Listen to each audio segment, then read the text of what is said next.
Well, but I never call. Hey, what difference over time tends to be a big culprit. And that change must be that change to female. You see what I'm saying? Here on the scripture, I hope I'm not confusing anybody, because you can actually see it clearly. And I realize if you're listening to this, especially for the first time, it can be confusing, and especially also people who aren't ready for it may be offended and say, "Oh, you're trying to, say the Holy Spirit's, part of the transgender community." Well, I don't know if he's part of the community of people that think somehow that it's right to wear a dress if you have a dick, but and I'm pretty sure he's not, or she's not, I should say. In Jeremiah 7, into beast of somebody who went down to hell, and they saw all the weeping because no man was down for it. I think that there's more. Too much time on nothing. We know that inspiration sparks this. And what I like to think is that I have worked so that I feel comfortable to stand before him. Comfortable with who I am, with what I did with my life. But God gave me everything that I have, everything that I am, and everything that happened. Even while simultaneously you take credit for it. Sometimes hard to understand. Badass suit and tie, like she is running shit. Like I'm answering to her right now, in this meeting, and she says, "Yeah, you should know I'm from another dimension." I'm like, yeah, totally. Yeah, of course. I knew that, right? Like, I was just like, I'm a big fan, like trying to play it off. So then all of a sudden my memories are coming back. And she's like, "So are we going to do this?" And I'm like, "Yeah, sure. Of course we're going to do this deal." And so how I'm going to help her quarterback the deal and help sway world leaders to do a deal for 300,000 different dimensions of Earth, so for resources, for gold, silver, lumber, power, all of it, right? Like, totally. So she's like, "Okay, cool." She waves over to a butler. He comes over with 2 filled cups of tea. And all of a sudden this weird like tingling goes off, and I grab the tea and I chuck the liquid. I fling the tea out over my shoulder, and I'm like, "Well, if we're gonna do a deal for 300,000 universes, the least you could do is not try and poison me." And she's like, "Good, bring him another one," and then comes over with a teapot, pours another tea for me, and I'm like, and that's where, boom, my memory is blank out. For 2-3 years, no SSP. I get completely off. All of a sudden now, cut to 2022. All of a sudden now, I'm on a facility far reach of the solar system. I'm living in a cage with other assets. I'm highly automated. I am not having a good time anymore. I'm not like anything high ranking. I gave myself away, and they're just throwing back in the bin with the rest of them. We'll use them when we need them. And so that's where I'm at right now. All right. Well, so we can just go through these individual experiences, and if Ashton wants to add to it, he can just jump in whatever he wants to. Actually, I'm going to just pause right now. Ashton, is there anything you would like to comment about at this point before we move on? I've had memories of myself at LOC, but it's been a odd patchwork here and there. The biggest one for me, me and Harris here used to know a light healer in Calgary, and during some of my first sessions with her, I've had visions of my great Oma and the great Opa in full-out SS uniform from World War II. He would be basically standing right there while I'd be ripping apart these IBM tape drives and computers, just ripping it, smashing it apart. And then all of a sudden I jump out in the hall, then I start running. The next thing I know, I'm running to 14th row, right to car or Draco. And that was probably the biggest memory I've had of LOC thus far. But I haven't had anything with him yet, but odds are if I was already there and he was already in Cougar, odds are we probably ran into each other at some point. All right. Well, let's go on to parts of your bio here. So, this was actually a session that we did to get information on your record. And we've got here Harris's, so he is on a hanger of Mars, trapezoid in shape, dark shape, cracked in a hanger. Does this ring a bell to you, Harris? Yeah.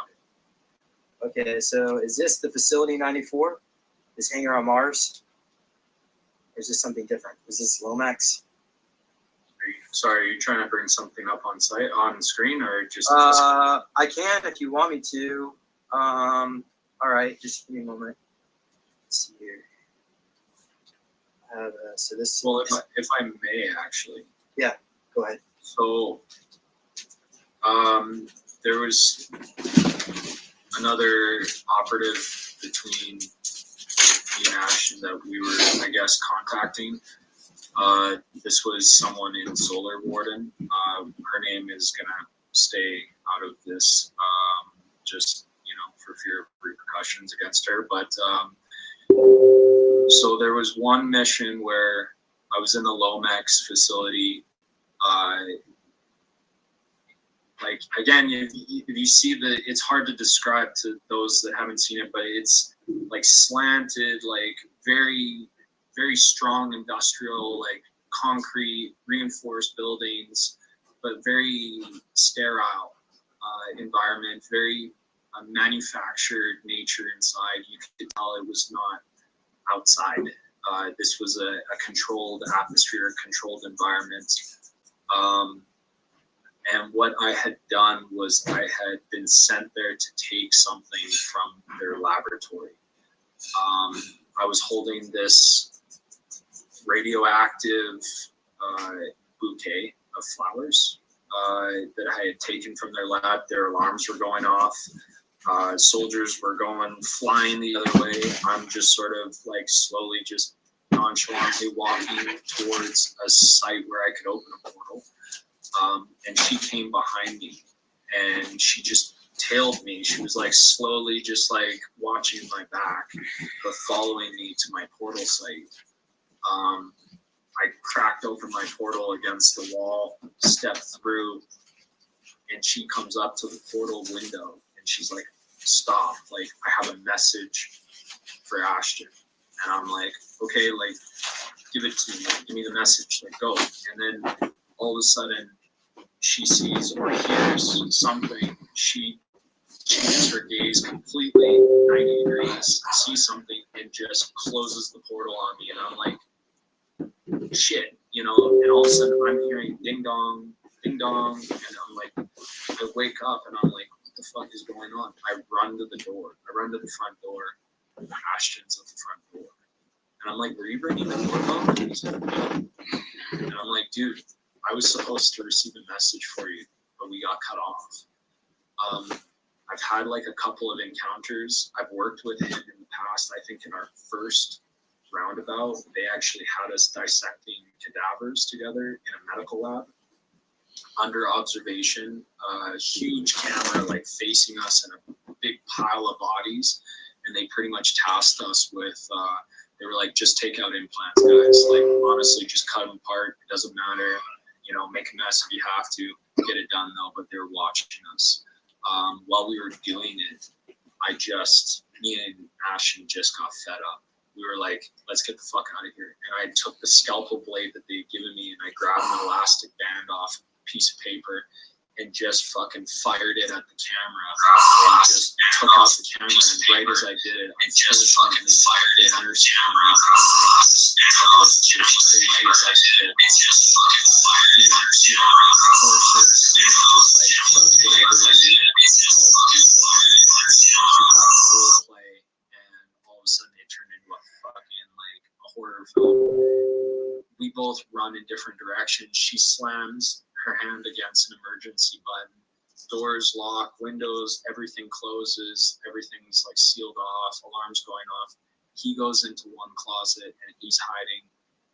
I go into another closet. I like pin the door with like a chair some like flimsy plastic and metal chair. I'm like, that's not gonna hold. And I look through the ventilation like at like hip level, and I can sort of see the robot just rips the door open, and I can hear Ashton just screaming like in horror, like they're just grabbing him and crushing his fucking wrist and everything. And I'm like, holy fuck, and I like push back against the wall, and I'm like trying to keep the door fucking shut. I'm like, holy fuck, that's coming for me next. And like I was like, wake up, like I can't handle this right now. And I like forced myself awake. I couldn't stay through that. Like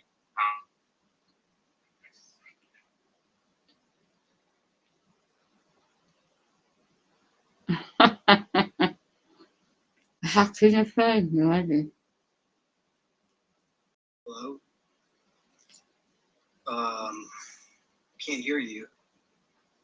Audience members. Oh, there you are. oh, Okay. Yeah. Well, I heard you say you were trying to wake up, and so maybe you want. it was not much there, but I was just saying, at that point, I believe that was our youngest selves in the program. That was our first selves trying to prove ourselves. I think they were trying to see how if we would follow orders and do what we were told, you know. And I was definitely the one that was taking lead on that, and Ashton definitely paid the price for that, in my memory at least. I couldn't stick around to see what was going to happen. And sorry, not only that too. I mean, between Basically, Master Bent's Force Secret Space program. Super Soldiers Talk is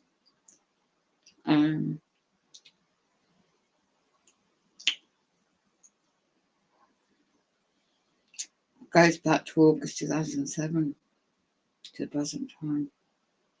Taken to facility 94 on Mars, where he trained, and it quotes, MDF Forces Special Ops, Base Prime, which are security.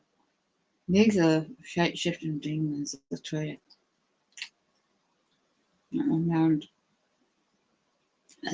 demonic side. And when these people gain their memories, healing the survivors, healing their souls, you got supersoldiertalk.com.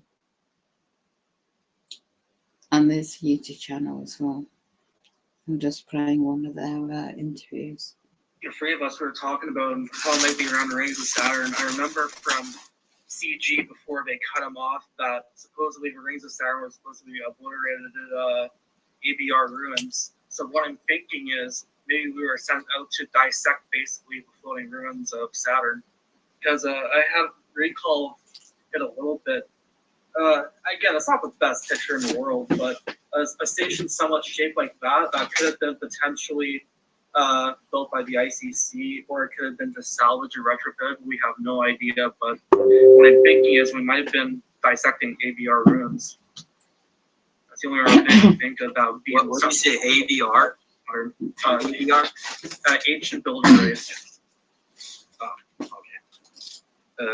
And so that's what. So where about these bodies? Where do they come from? I don't know. It was just a grotesque.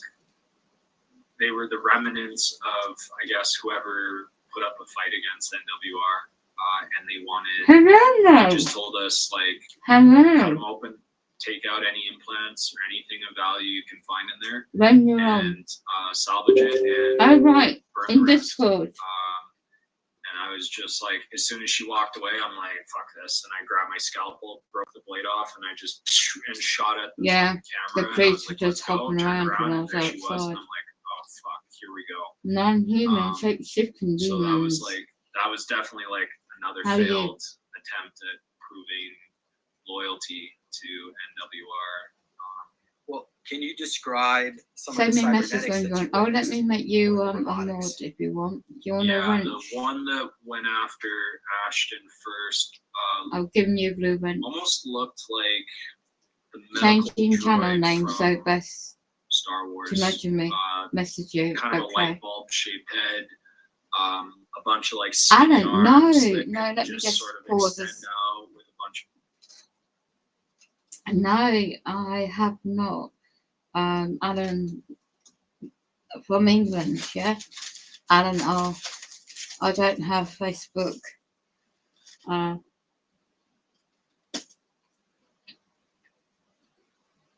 excuse me. I'll take it to same one.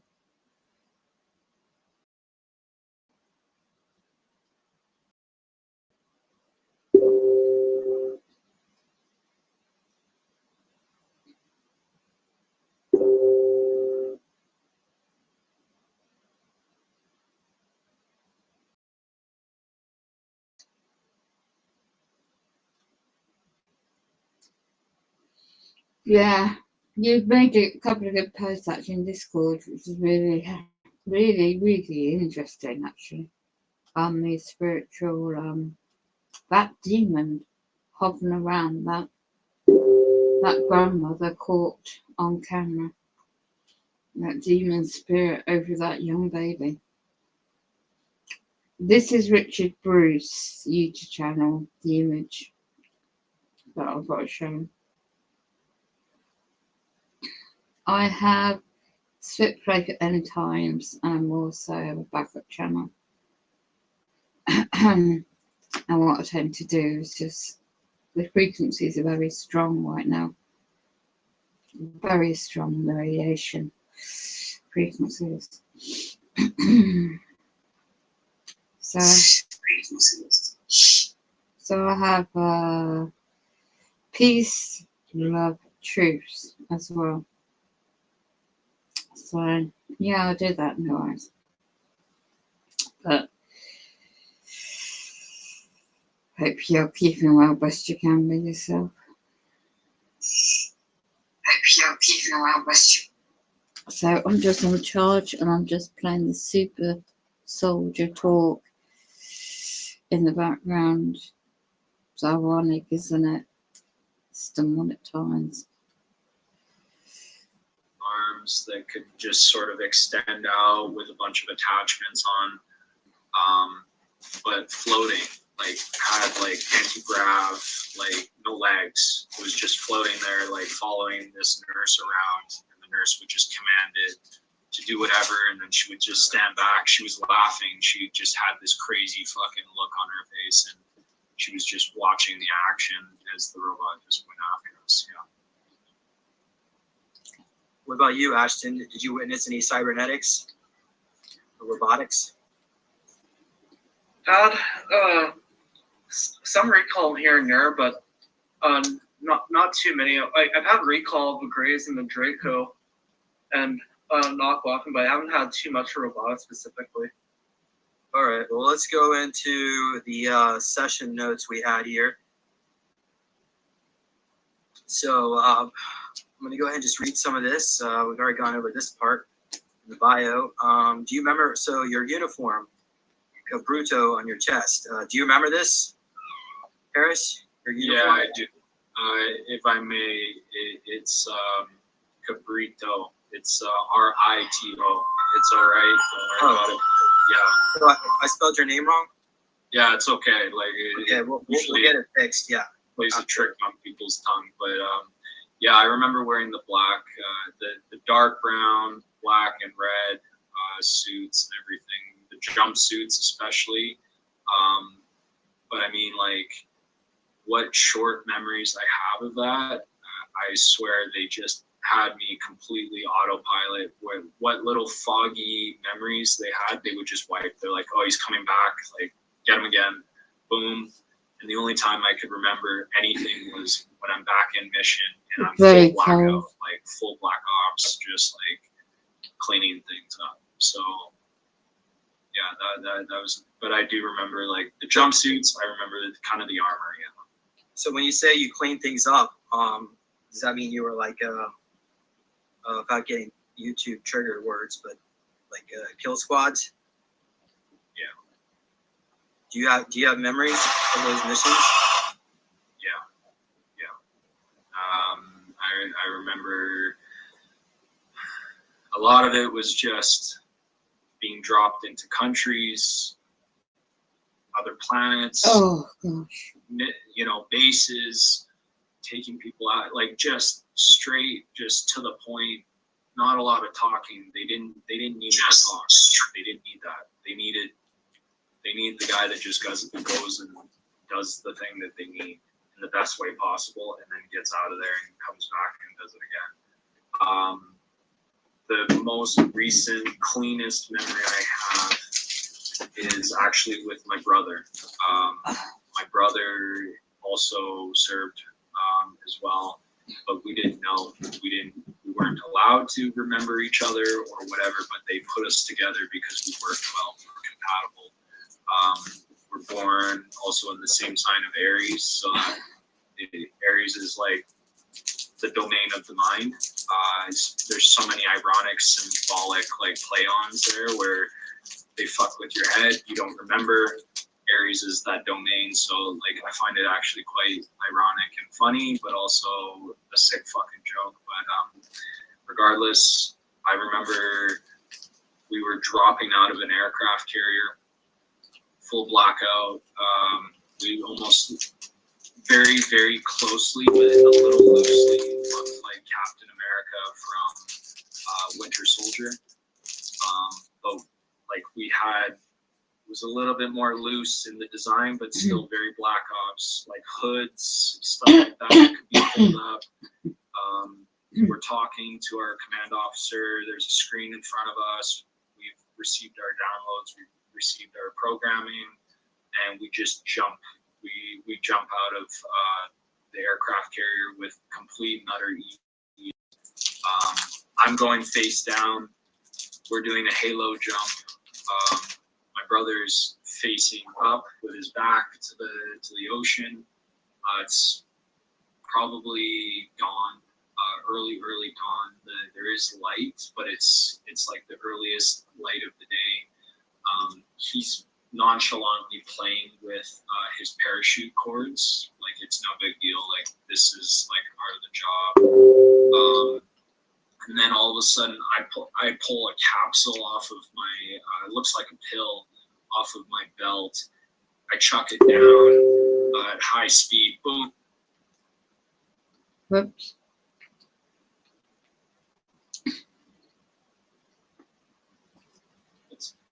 I chuck it down at high speed. Boom. Throw it in the ocean, and it opens up into an inflatable raft. We rip our chutes open. This three-tiered parachute opens up, and we stop playing with it.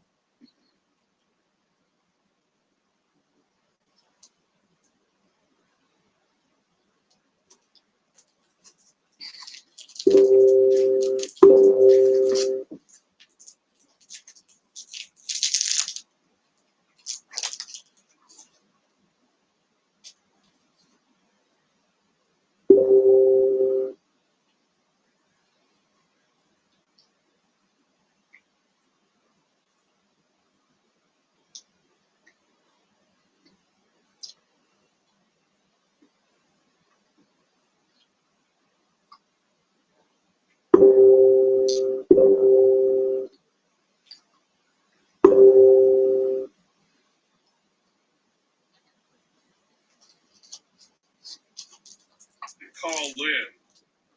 I will be taking live callers. There's a live call-in number, and just want to let people know that live or not.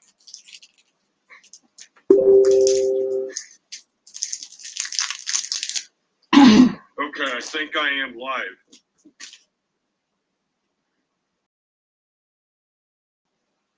Okay, Thomas, Blue Raven here. I'm going to be doing a live podcast on top.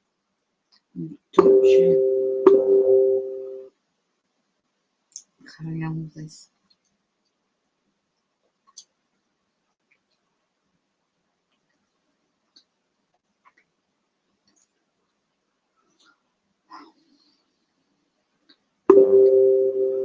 And we stop like within 20 feet of the water without without actually receiving any serious, I mean, our strength, yeah, but any serious damage from hitting the water at those speeds.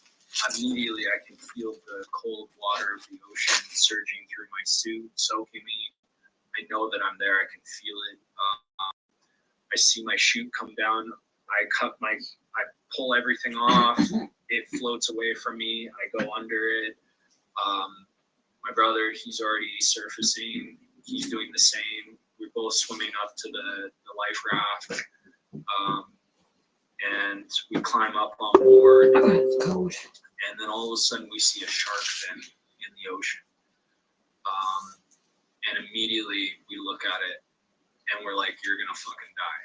Like, you're fun right now. Like, this is not even practice. This is because we want to. I give him I pull off a tool belt, a Leatherman, and I tell him, you're gonna need this, don't drop it, I want this back. Without talking, we're speaking telepathically to each other.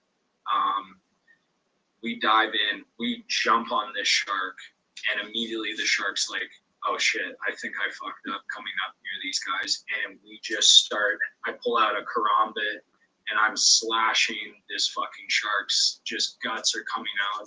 My brother is fucking pulling its teeth out for arrowheads later on the mission because we're going to need them to kill whoever we're about to kill. Ripping this shark's teeth out with the fucking pliers. Shark's dead in maybe 20, 30 seconds. We swim back up and I look back and the shark is just in pieces. We just killed it for fun, but we needed arrowheads, so we took its teeth. Swim back up and all of a sudden there's an alligator or a crocodile. I can't really decipher the difference, but this reptile comes up to us and we look at it. And it's like we made contact with whoever we were supposed to meet, and we just follow it, and that's the end of one of those memories. It's stuff like this that, like, I know they didn't need me for remembering or knowing things other than doing what I was good at. So yeah.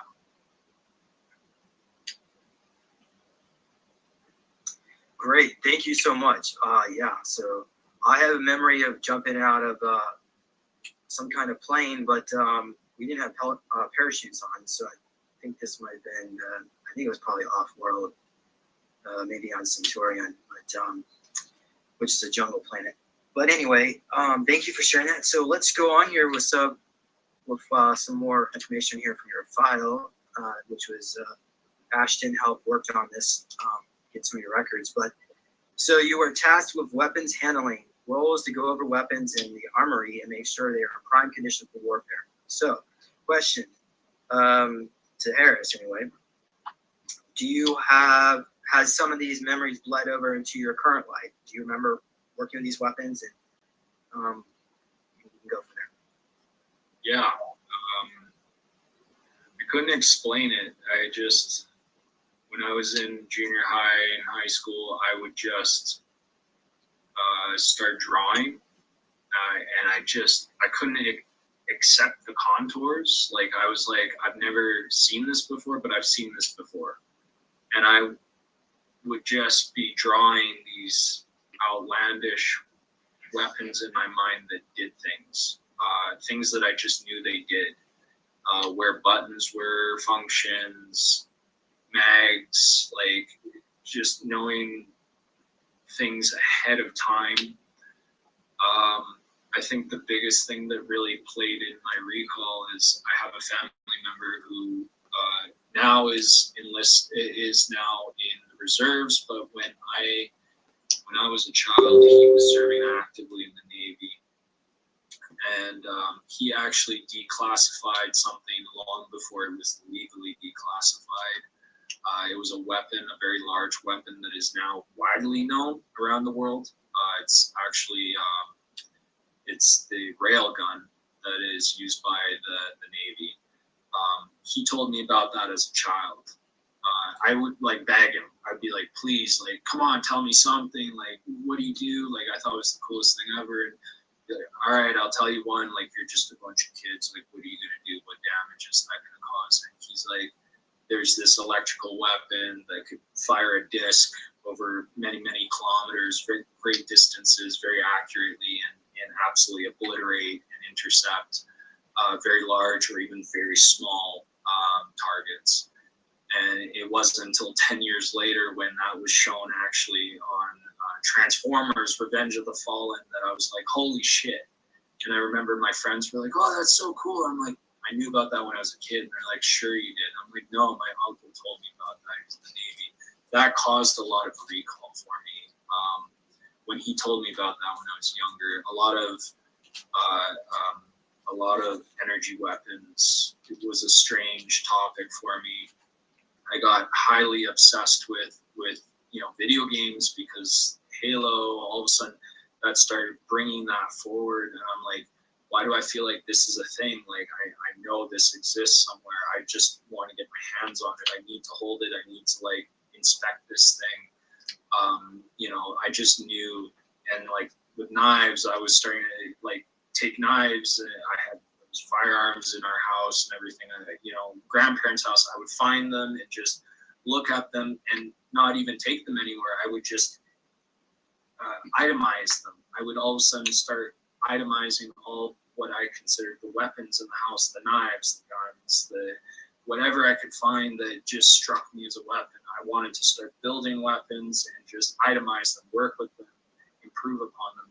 It was a strange relationship that I felt like I already had, and I just couldn't explain it. And people, I got thrown into all kinds of therapy, but then like the therapist, I was able to out-talk them as a child, and they're like, oh, there's nothing wrong with this kid, and they would let me go, and then all of a sudden I would be back at it again. It was this weird mind game that I could play. I was gonna say too, back in middle school, some of the kids I went with, myself included, we used to draw guns and stuff all the time. My middle school back in Winnipeg was only a kilometer away from NORAD, Central Control for, I guess, the North American Airspace, and also near 17 wing. So a lot of military kids and people involved in MIC would have been running through schools around my area, because some of them also worked in the bullion plant and a couple other places around. Those all specifically MIC or military. So there'd be a lot of military kids coming around, and all they'd do is draw guns or talk guns. It'd be insane. And I had no idea at the time either until I think about it almost 20 years later, and kind of makes me wonder how much that I've really seen first time, and then going to the second time and seeing, oh shit, where did I see this before? Okay, thank you for sharing that. Wow. So, what about Paris? Do you have any like a diary where you've drawn these type of weapons that you used off-world? When I was younger, I used to have like a large like collection of them, my own folder. At some point, I was just filing. I didn't know why. I just felt this need to file all this random like drawings and scribbles and writings of places I. Okay. Looks like he's froze again. So let's wait till he come back. But yeah, I guess we got the point here. So I was kind of hoping that you might actually have some drawings to show us. There you go. Okay, yeah, you froze. Oh. What? Okay. Was there any major points there you wanted to say, or should we just keep going? Sure. A lot of that was in my younger years. So I was very heavily medicated by. I was a '90s kid, right? And a lot of doctors at that time were giving kids Ritalin, Adderall, Dexedrine. I was getting heavily dosed as a kid, very, very high doses. I was on 150 milligrams of Dexedrine, 120 milligrams of Ritalin, and like 40 milligrams of Concerta. I was. Do you know what those drugs do to kids? I just did things. You just told me to do things, I go do it. It was no different. It was very much exactly NWR, like SSP, like so strangely enough, like this childhood pediatrician doctor had me dosed up borderline the same way. Oh, that that's what had they me, do. Oh my but gosh. legally, right, in plain sight, where they could keep an eye on me. I was seeing the doctor regularly. And then when they would rip. So basically,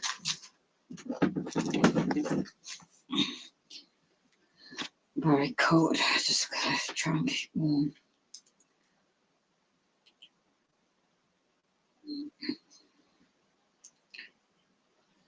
I'll just try and keep warm because it's very, very cold. Suddenly, try and keep warm because it's very, very cold. Suddenly.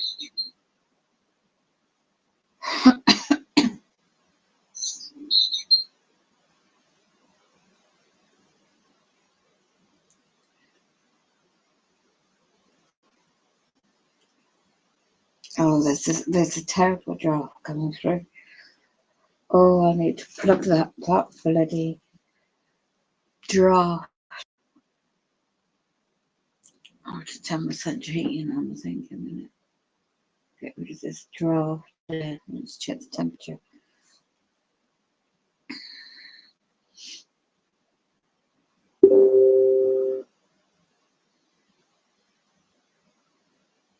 But it's really cold out there.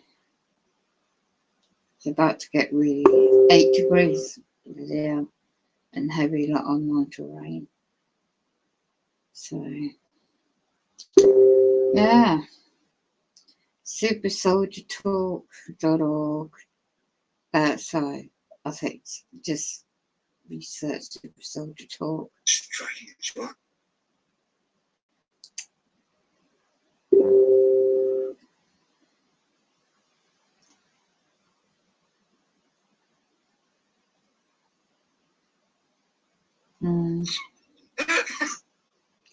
And educate.org.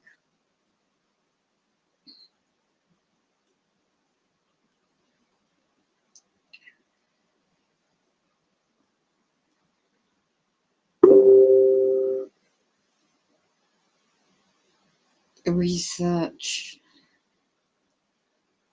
if you want.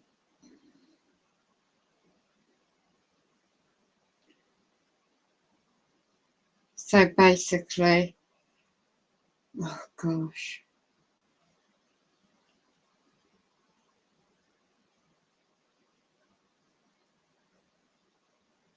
There's supernatural.org. A demon caught on camera standing over a child. But it's actually like a shape-shifting demon, I tell you. Oh, bloody heck, it's so damn cold. I could take, I'm having a hot drink, trying to relax. Yeah, you demonic entities out there.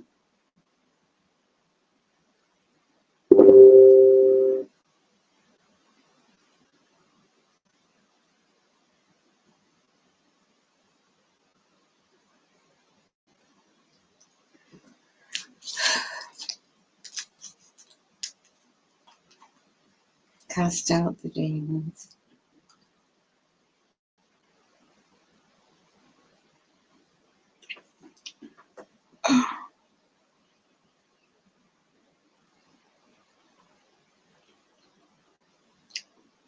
Spirit weaponized trauma.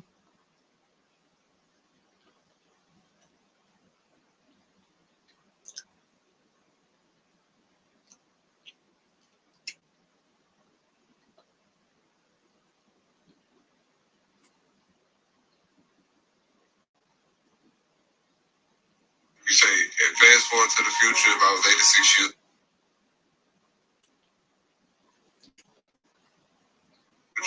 if I was 86 years old, well, this is gonna sound very, very crazy. I'm already like 3,000 years old right now. I just tell people I'm 33 because I don't age. Like 3,000. I know this gonna sound weird, but I don't age. I'm immortal. There's nothing new under the sun. My mother had sex with an angel, was born an immortal, and they didn't even know it. Found myself, I have never found myself. I'm discovering new things about myself every day. I haven't found myself yet, but I believe I'm headed in the right direction. It feels right.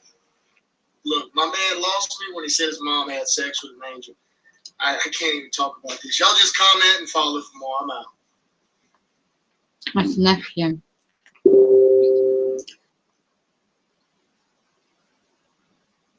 And nephew is speaking through him. Yeah, definitely.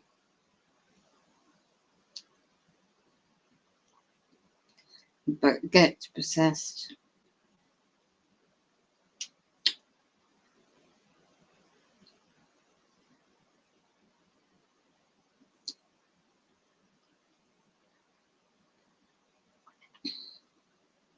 One needs to know they live amongst the Satanists. The higher ranking they are, atop the pyramid, they know who they live. And the cloaking devices, advanced technology. The star seeds are aware. I tell you. They gotta go and attack and target star seeds, the bloodline of Jesus Christ.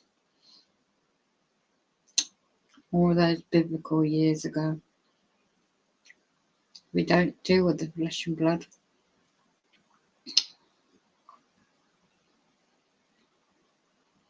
There was a police car waiting for me and on the way home. I tried to go and get some.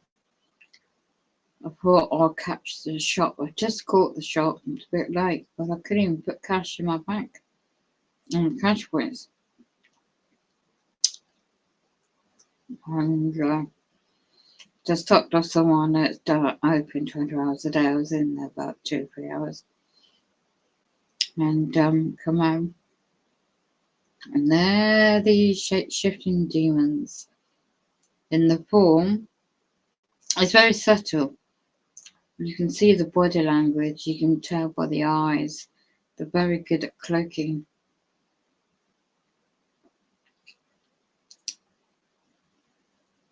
Book of Enoch is a good one to actually read. But at the same time,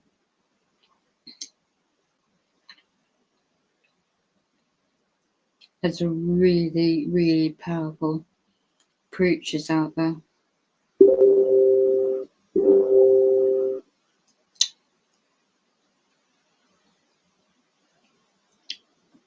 Reptilian is in the Bible. The secret to growing your tool by 65% in a matter of weeks can be found in your fridge. Are you afraid your tiny buddy down there isn't long or fit?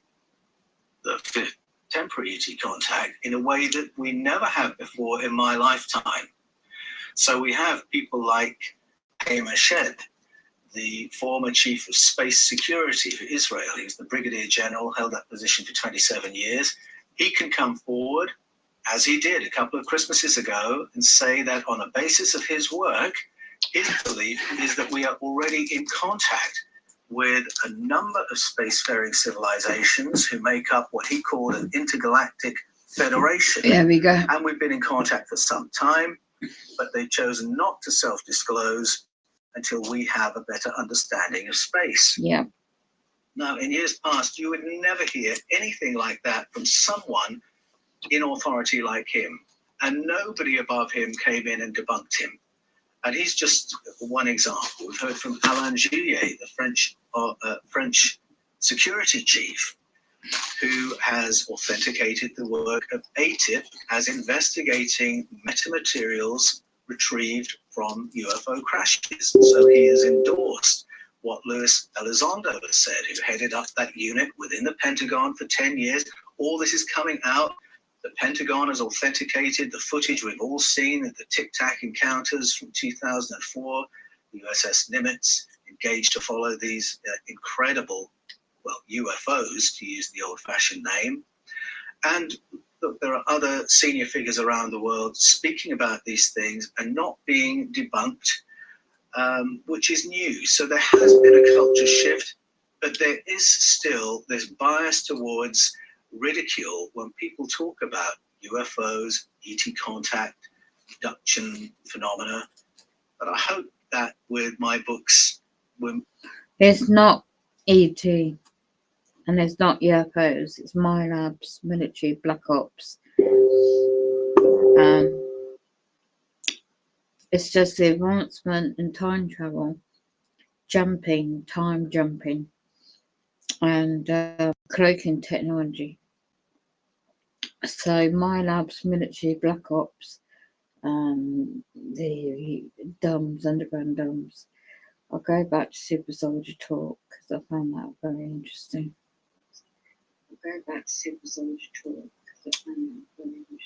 Oh yeah, Mo. That constant tone is annoying. It's a hacking. It's not me.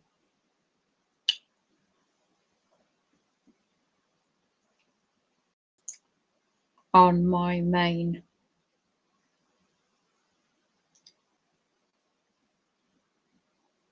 internet connection. Gotta go, no worries. What is that constant bell tone? Let me hear it.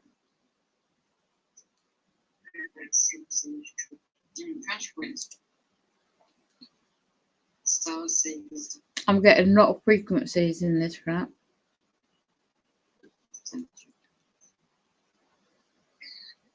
So it's kind of open that you might actually have some drawings. Let's see if I can hear it.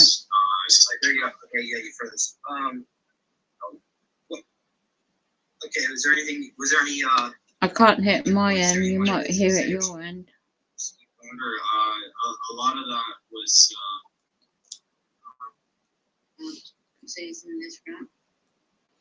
Yeah, there's a lot of interference. I have constant interference. So obviously it's time of morning. I don't know what time it is in America, different parts of the world. But I've got the Super Soldier Talk. I'll play that another time. I'll put some scripture music on in the background. Affirmations. Because it's all spiritual attacks. But the Nephian and the shape-shifting subject. Educateyourself.org, excellent website. Yeah, okay, man. Thanks for popping in. So I'll just keep that image up. Anyone wants to go and check out playlist on Mo Smith? Is some really good documentaries. They're hinting at me non-human entities. It's very demonic as well. And there's also Divine Truth 1 and 2 YouTube channels. They break down the guys in England, and when he does his uploads, his videos is very good because you can see the clear shape shifting from so-called human form to non-human, and focusing on the body language, the cloaking devices, technology, and obviously the facial and the eyes is not for the faint-hearted. So one needs to have discernment around them. And the times we're living in, well, we're here now. We're living the end of days. So yeah, Mo, yeah, thanks for popping in. It's good of you to pop in. Got 2 channels, well, 3 channels streaming as a backup, and I tend to record me trying to meant to be natural sleep, but yesterday evening, my gosh, you could hear, how do I put it? I can't stay awake all night, all morning. I ended up having to sleep all half a day yesterday. But because of the frequencies that were being targeted on myself, back of my neck, my ears, they go to bottom of my feet and my nerves.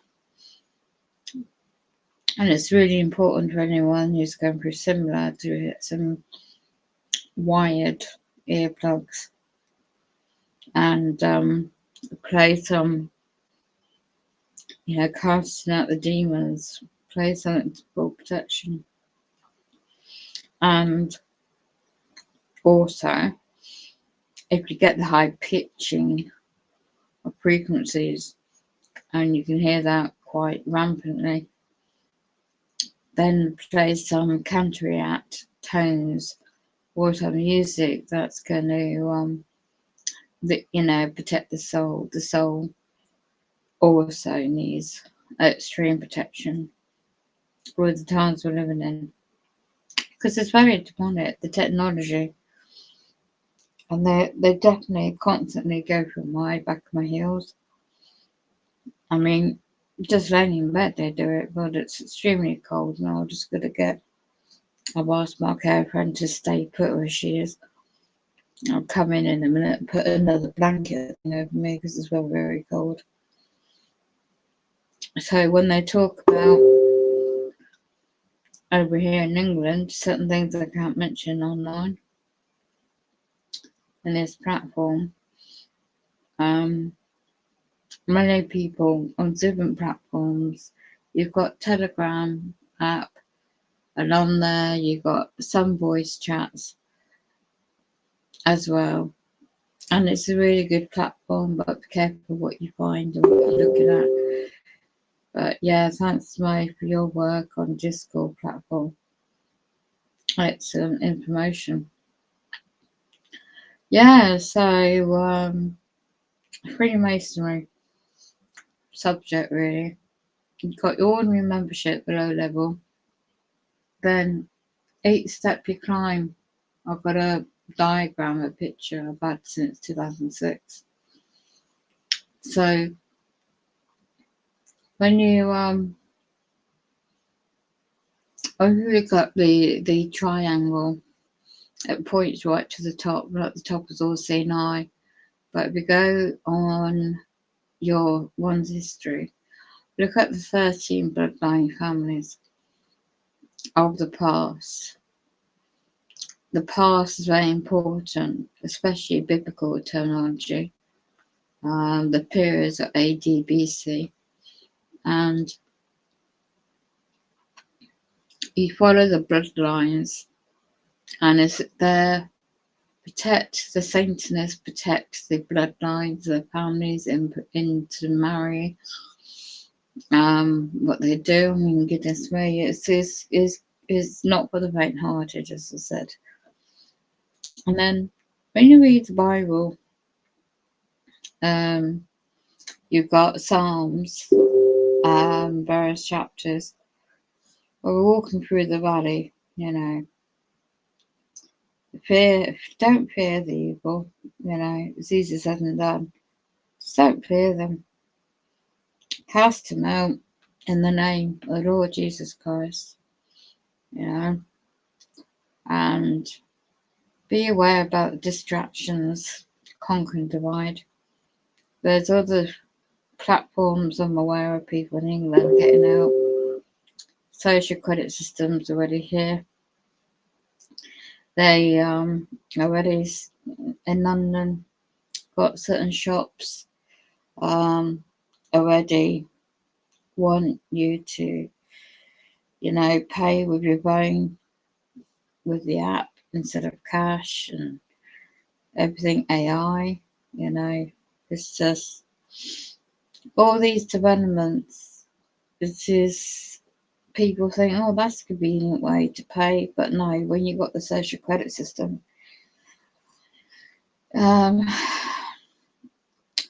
the UK Member of Parliament claimed to be certain things I can't say. I've got to be careful my words here. But certain public servants, I mean, it's like rumours of wars. There's like so many pastors out there, and so much distraction. So focusing on what's true for one's own personal situation, your food, your water, preparing whatever you can, best you can. We're gonna, in England, for example, disabled people, there isn't a plan for the winter period. They cut off the power supply. You've got so many elderly, even children that rely on medical equipment, perhaps, and people like myself. And there's a lot of things I know about now more than ever. So, as I said last night, that's still made public on my stream.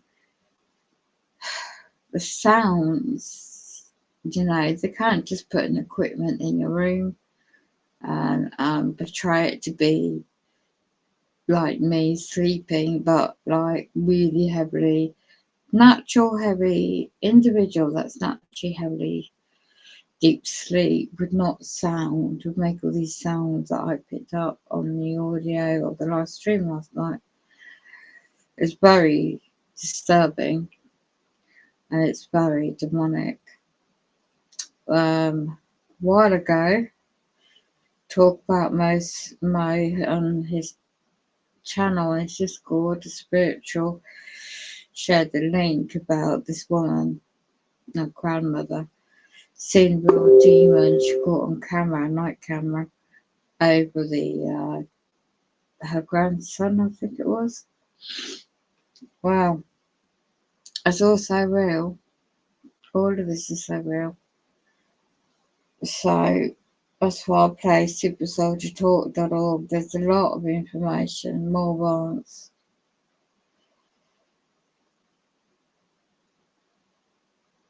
Than the ordinary individual that is capable, perhaps, of acknowledging, because the truth does hurt, and the truth of facts. So you don't need public servants, having their car opposite where I live, would wait for me to come home, and then just go up the street and then turn around and come back. So it's just intimidation tactics. So yeah, over in England, a lot of things are changing very quickly, and personal things they're doing to me, certain agents, certain companies, and they moved people in around here that don't even actually official tenants, going stalking perpetrators. And the frequencies are very important to protect from. Practically, it's very hard when they switched up to 5G even more, and it affects your lungs, and you can't sleep properly, and you're coughing, and then they seeing the projections of the sun, corona massive projections. There's big ones coming up on the 19th of this month. It's going to impact blackouts, most probably ham radio operators. But there, the breaking down of the protection from the radiation of the sun is happening. So you're feeling all these frequencies more on top, affecting the food supply chain. So just be aware of the doom and gloom. You need to find a good balance. Anyway, I'll go back and play the audio while I try and keep warm. Oh no, I just keep that image up for now. I have to get really warm because it's very cold.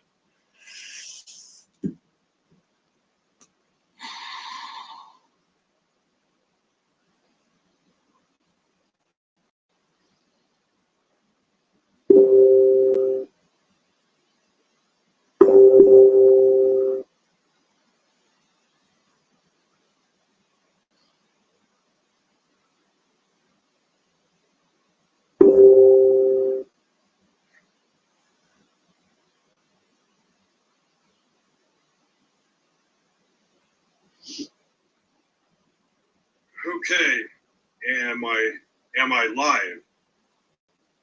Sometimes I have problems with this app when I go live. Stand by. Not sure if I'm live or not.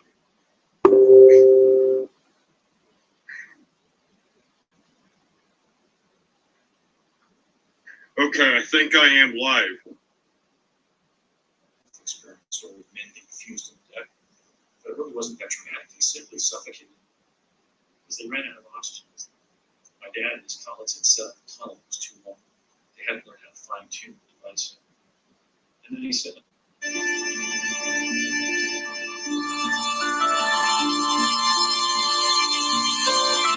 he found that Wellington, the Duke here, another bloody puppet, they haven't got the strings on the statue, unfortunately, so it's not accurate. They realized that Wellington had won the Battle of Waterloo. What they did, however, was put the rumor out in this area that Napoleon had won the Battle of Waterloo. The husband of the Queen. By False Memory Syndrome Foundation. So what happened? You say you were abused as a child as part of this compartmentalizing of your mind. What went on after that as you got older? Well, they start with wanting to make you an obedient slave at first, and so they do a lot of sensory deprivation. They do a lot of sensory overload, and they switch between the two, and they do out and out torture. They take a small child and they electroshock. In my case, it was electroshock to the brain, and they would take away my chance to sleep. They kept me awake for many hours at night, would not let me sleep. And I was also told things as this was before the age of 5. I was told things such as, they would make me drink water, and they would say, if you pass here and you're going to have to drink it. And they would make me drink it. And if you have bowel movement, you're going to have to eat the feces, which is also what happened to me. And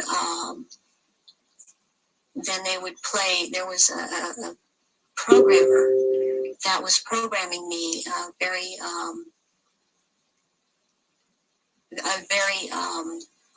infamous person in history who actually has been in this country, and he was known as Dr. Green. Who he actually was Dr. Mengele from Joseph Mengele from the concentration camps in Germany, and he stayed a lot at China Lake Naval Weapons Station out here in Southern California, in the desert area. And I would be around this man a lot, and he used to tell me that the scar that he had on the left cheek of his face was actually from, he was into fencing, and that it was from that, but actually the scar on his cheek was from one of his own programming techniques, that he would put a child in a box and it was a sword, and tell the child to defend the box, even if it meant his own death. Then he'd tell another child to break into the box, and which this child would do, and then the other child would then jump out of the box and shove the sword or the lance straight through the other child. And at one point he got into it where this child actually got him in the face with the sword. And he would wear a huge emerald ring on his left hand on this middle finger. And he would twist this emerald around and for programming, and he was into using long colored ribbons of different colors, and you had to choose a certain ribbon or you were given a certain ribbon, and that meant that this certain thing was going to happen to you. And it was like picking sticks out, or drawing sticks out of a hand, out of someone's hand. I saw games of Russian roulette played where it was chosen beforehand that a child would die, and the child would put the gun up to his head and pull the trigger, and this child would end up dying. But it was meant to scare all of us, keep us in terror, as there were many other children that were around me that went through the same thing. I have run into people from my childhood that have known me, and I've recognized their names, and even if they change their names, and change their hair color, as I have done, they have recognized me, or I have recognized them, and I know their name. They know my name.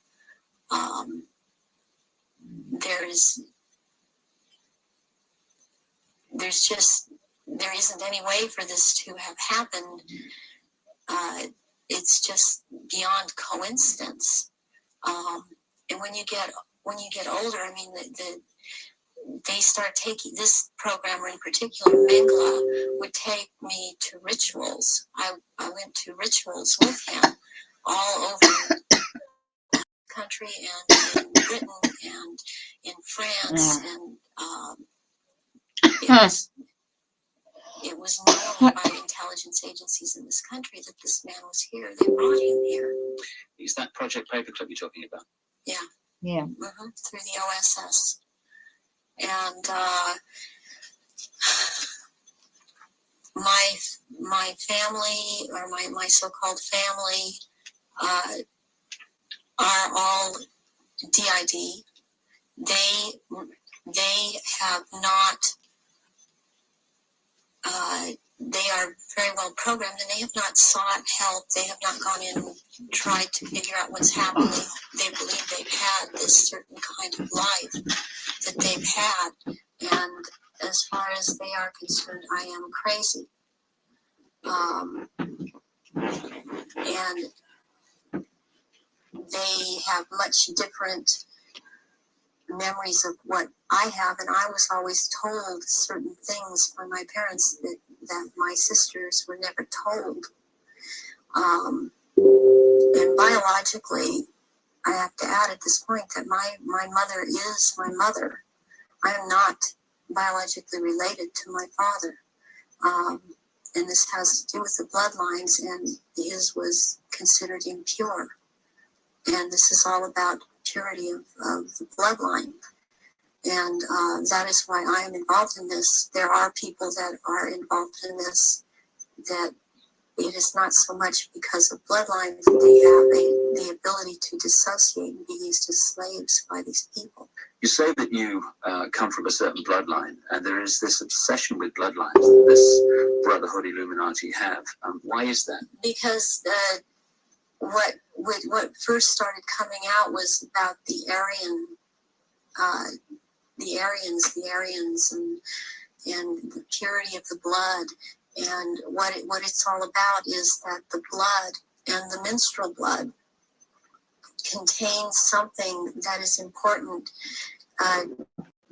for the propagation of this race that is controlling things on this planet. And these people that are in the organization that the Council of 13 is under, and they have something called the Grand Druid Council, or the Octagon, they're called the Illuminati. And the Illuminati are actually run by these 13 bloodlines, which are all of the royal families in Europe and in England. And they need the blood because they are, in fact, not human. They take human shape. They are reptilians. And they need the blood. The blood helps them maintain their reptilian shape, and it helps them maintain their sanity and it helps them to live in this world because they are not from this world. Does that relate to what the Nazis call vril power and what the Hindus call the serpent power in the blood? Yes, the blood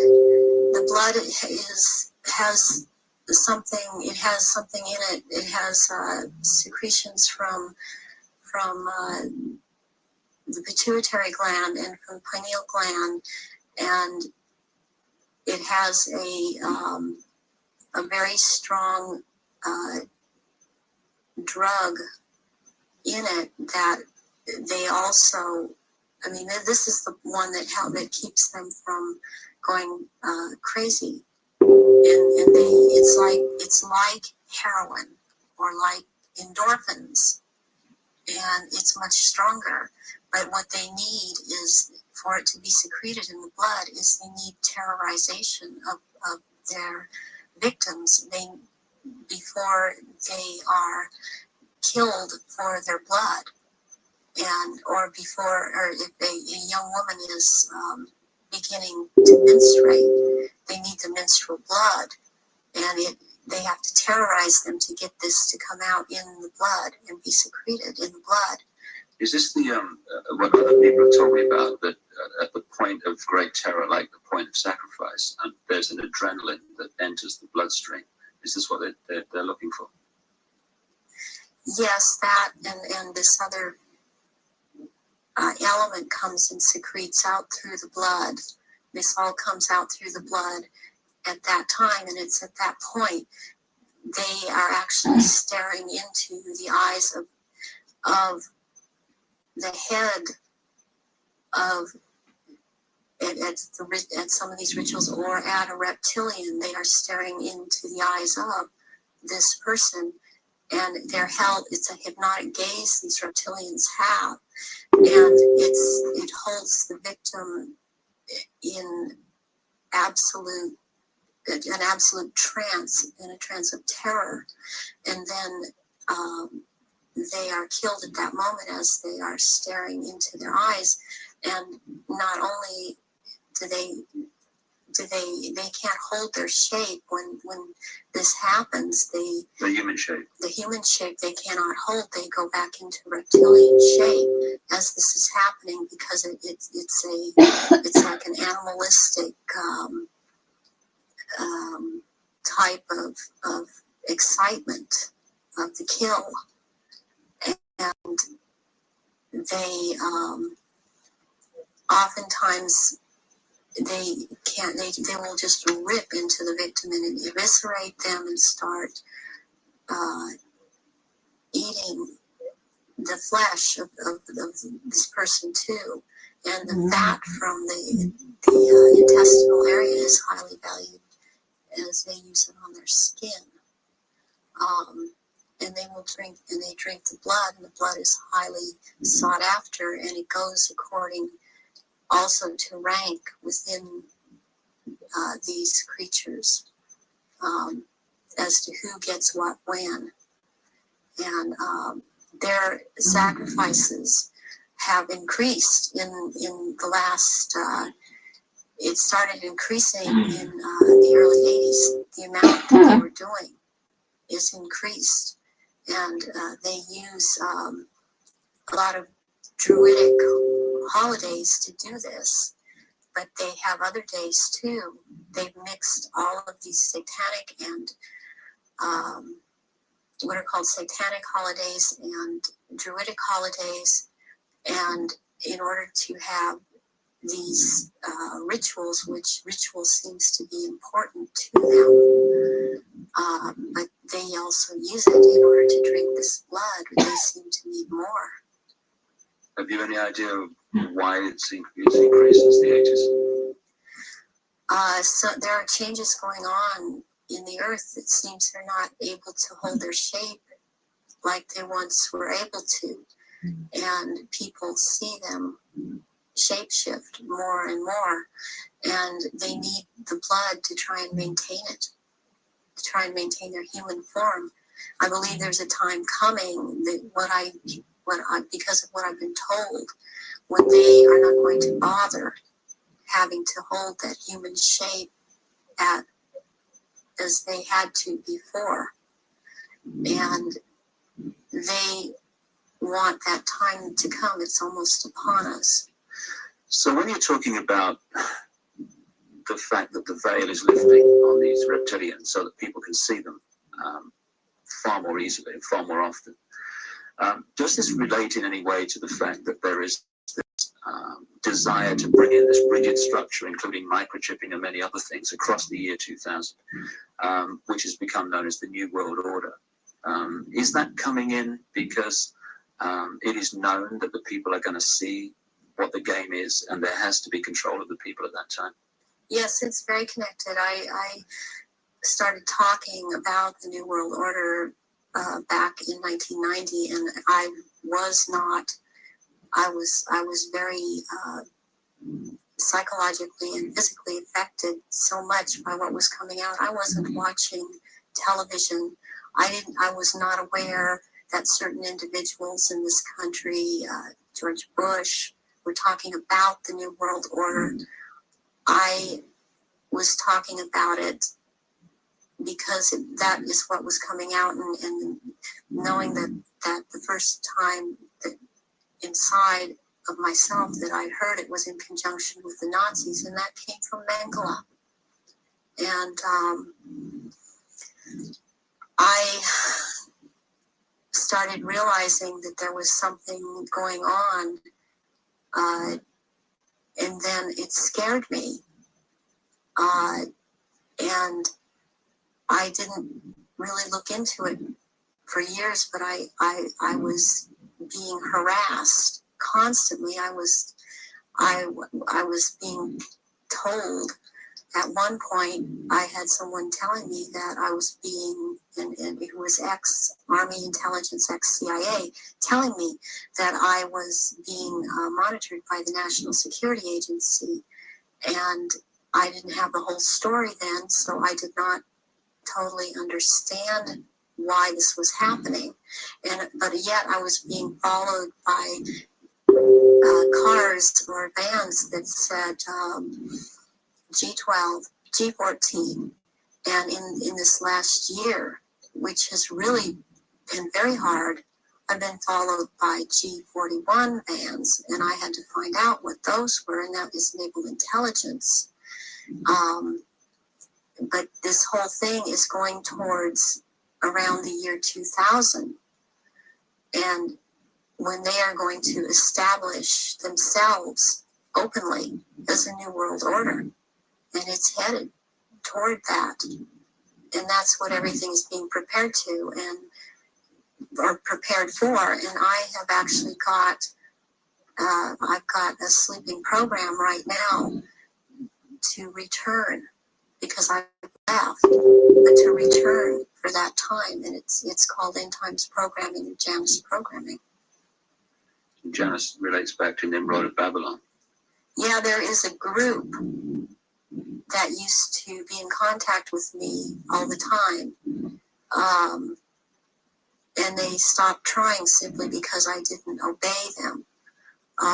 They would be in contact with me all the time. They're called Janus, which is also the two-headed Roman god of change. And their headquarters is in Brussels, Belgium, in the NATO building. And they are a group of psychiatrists and doctors who are into mind control.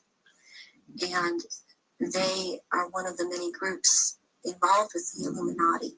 And they would contact me and tell me, give me directions that I was to psychically kill this person or psychically injure this person or scare this person. They'd give me the location.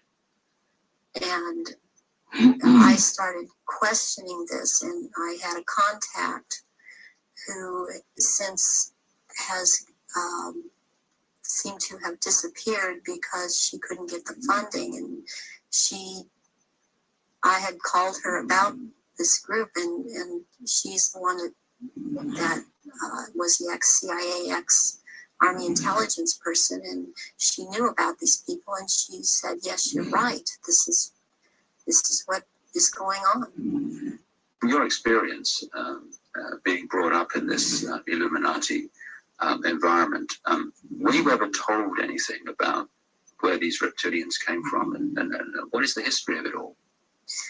I was made to learn through Mothers of Darkness, which is a certain aspect of the organization, because that was an early part of my training, the history of what was the Illuminati on this planet.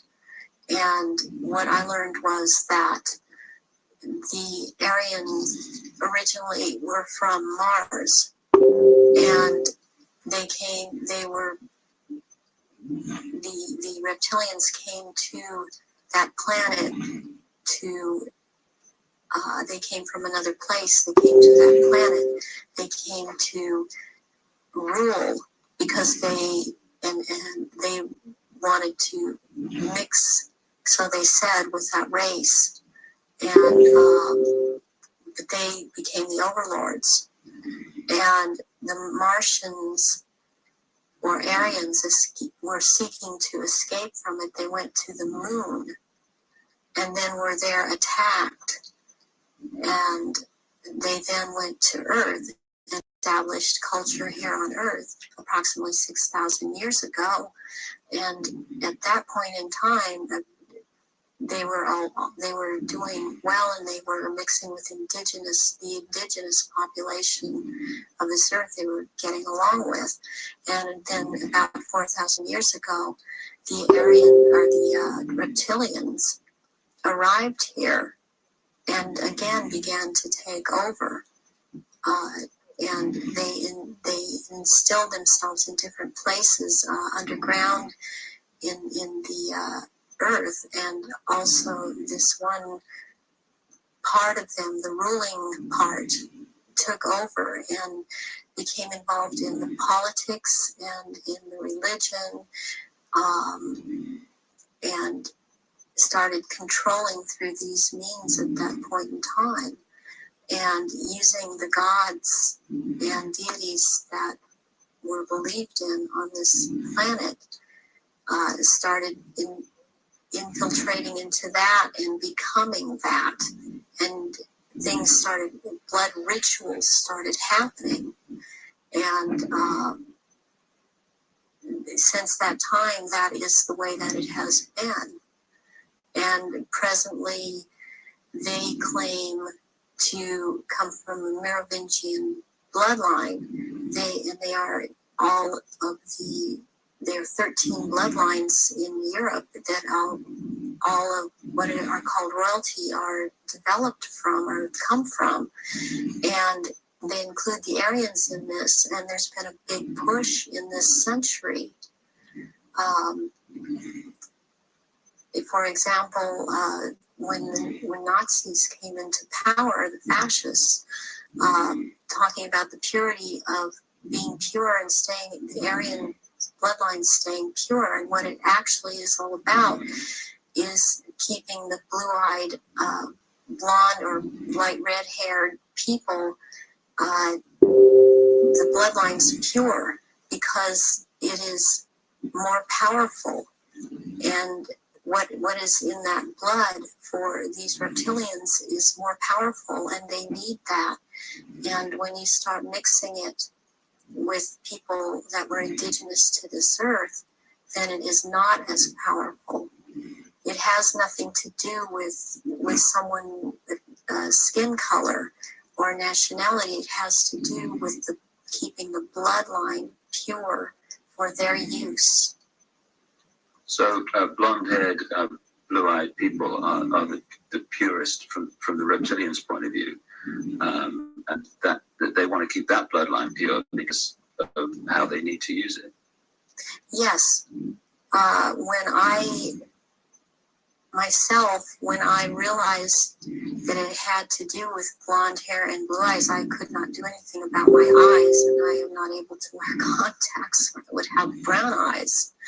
But one thing I did do was cut my hair off, because that was part of the rank I was, my hair was down to my knees, and I colored my hair darker. And there were times when after I did cut it off, they had gotten to me, and so the hair would be light red, but that is being in compliance with them. And I did not want to be in compliance. I want to expose them, and this is part of it, and I won't be what they want me to be. When you look at some of the ancient accounts, like the Sumerian texts and many other accounts, they talk about the gods interbreeding with humanity. Is this relevant to the reptilian way of infiltrating the human race? Yes, it is, because human beings all through the ages have accepted God's interbreeding or being accepted as humans, and that shows in Christianity, it shows in Judaism. It also, they have used Egyptology or the Egyptian religions a lot, and the present head of the Illuminati compares himself a lot with the Egyptian god Osiris and Horus, which is Osiris reborn, and also with the Arthurian legends of the Round Table, and he has a name, the name that he carries from that is Pindar, which actually means phallus of the dragon. And the other name, Osiris, he has carried because he takes the name at this time, the Marquis de Libero, which means liberator of or from the waters. And the story of Osiris is that he was cut into 14 pieces and thrown into the River Nile. And the one piece, Isis found the pieces and put them back together again. And she could not find the 15th piece, which happened to be the phallus, so a gold phallus was made. And this is very important in this group in the Illuminati. This is important, and it's important to think that about the head of the Illuminati, because what comes from a golden phallus would be a superior seed for a race, and this is how this is what they are doing with all of these bloodlines to keep the bloodlines going, are impregnating Aryan people of Aryan blood that hold high stations with them, impregnating them with this seed of Pandar. And therefore it's important to keep this history in mind and the names in mind that he is going by at this time. So would it be correct to say that the reptilians came to this planet because the Aryan Martians came to this planet, and if the Aryan Martians gone somewhere else, they'd have followed them there?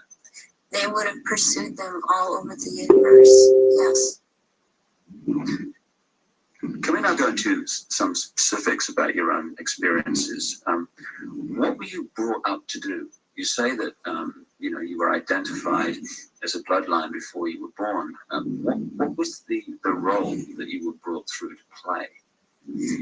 The role that I was brought through to play was as in the Illuminati was as a goddess, and specifically the address is Mother Goddess, Starfire.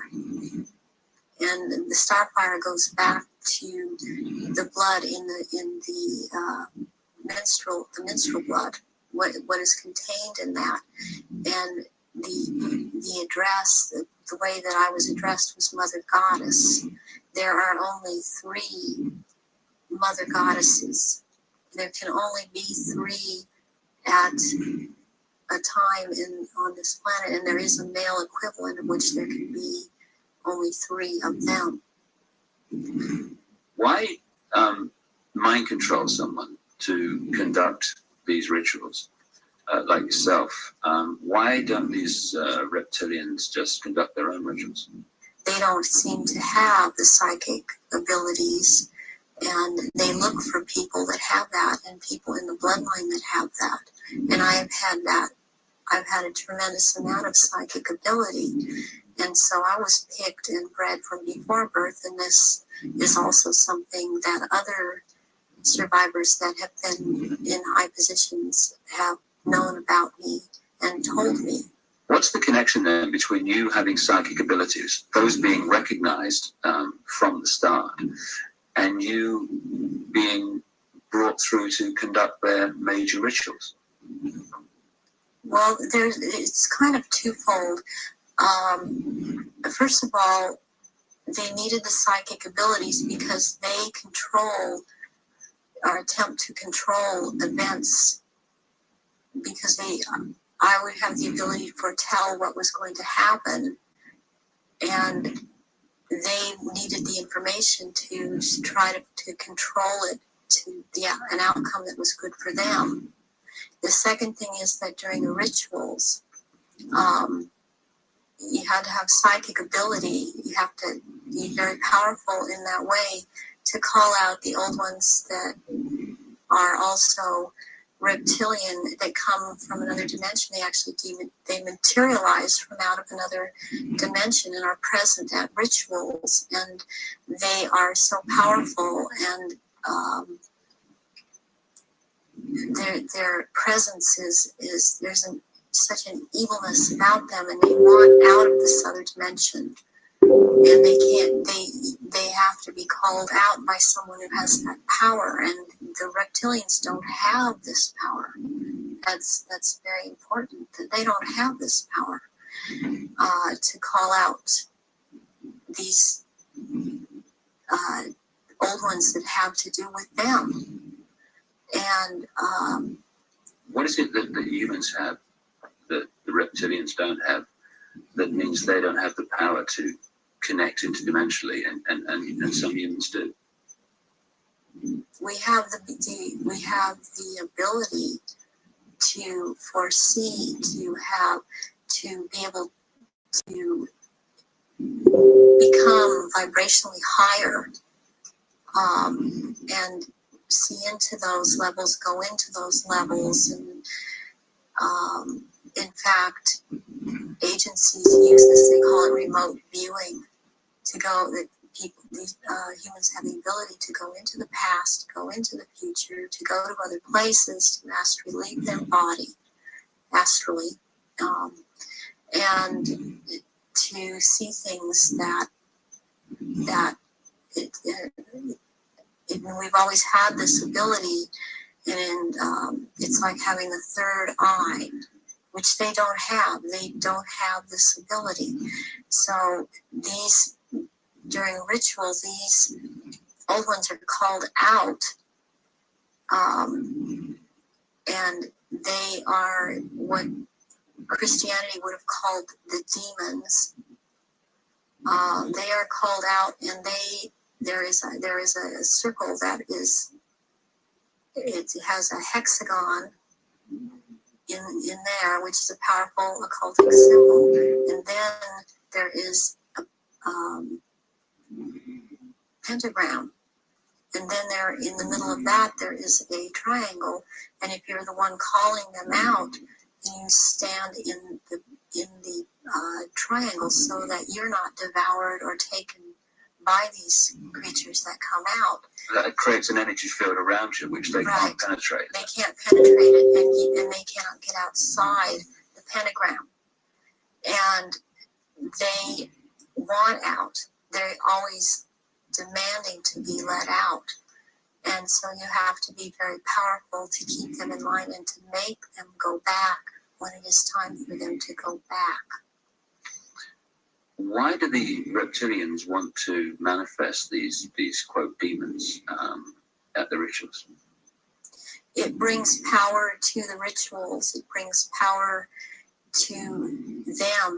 They are told things by these entities, and they are encouraged to go on with what they're doing, and knowledge is imparted to them through these entities.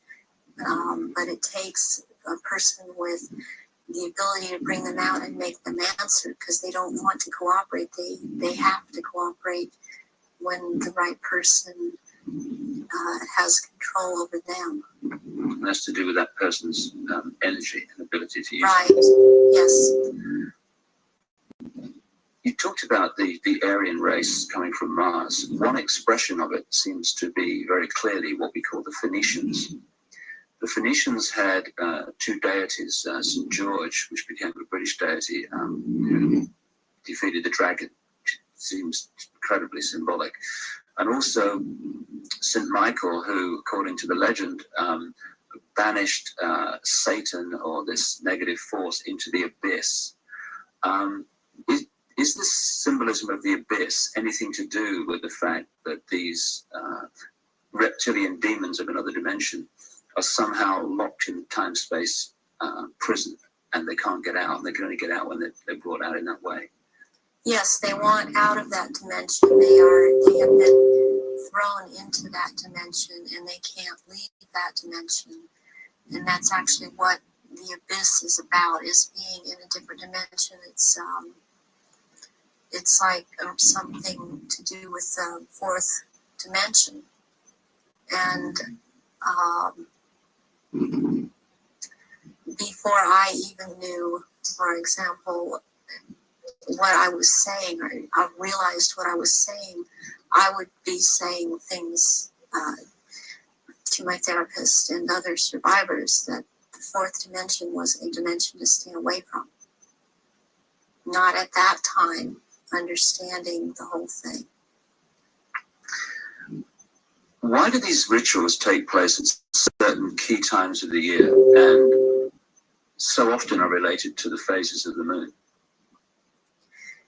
Because the moon has an influence on this planet, and also the sun. These also take place during different things that go on with the sun, but the moon it's kind of a really very cyclical thing with the moon. And it takes place on full moons, new moons.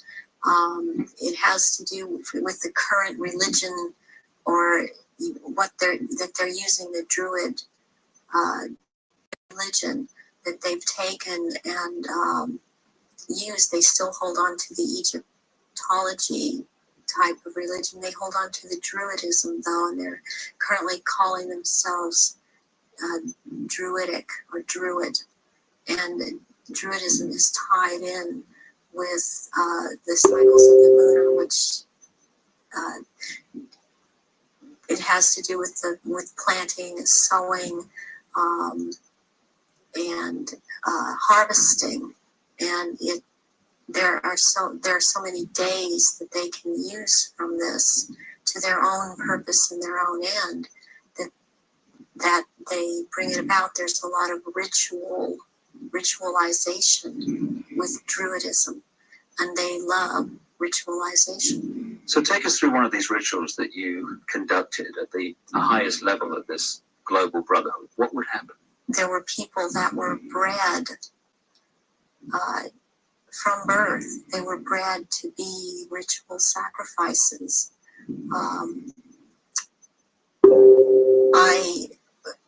I have a problem with what they is said a lot today, especially by the Lost Memory Syndrome Foundation, that how could all of these people disappear, or how could all these babies be born? I worked with a nurse midwife who did home births, and it's very easy not to register a child when it's born.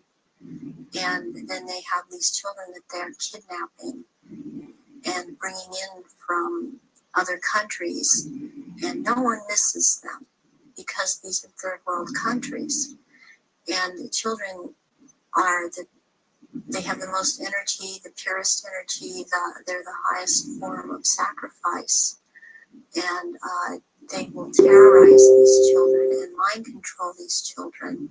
And in rituals, when by the time they're brought into rituals, they may be drugged, or they may not be drugged, or they may be in an altered state because of the mind control. And they are used as actual blood sacrifices during these rituals because of, again, reptilians needing their blood. And they will take various organs from the sacrifices, depending on what date the ritual may, what the ritual may be associated with on that date.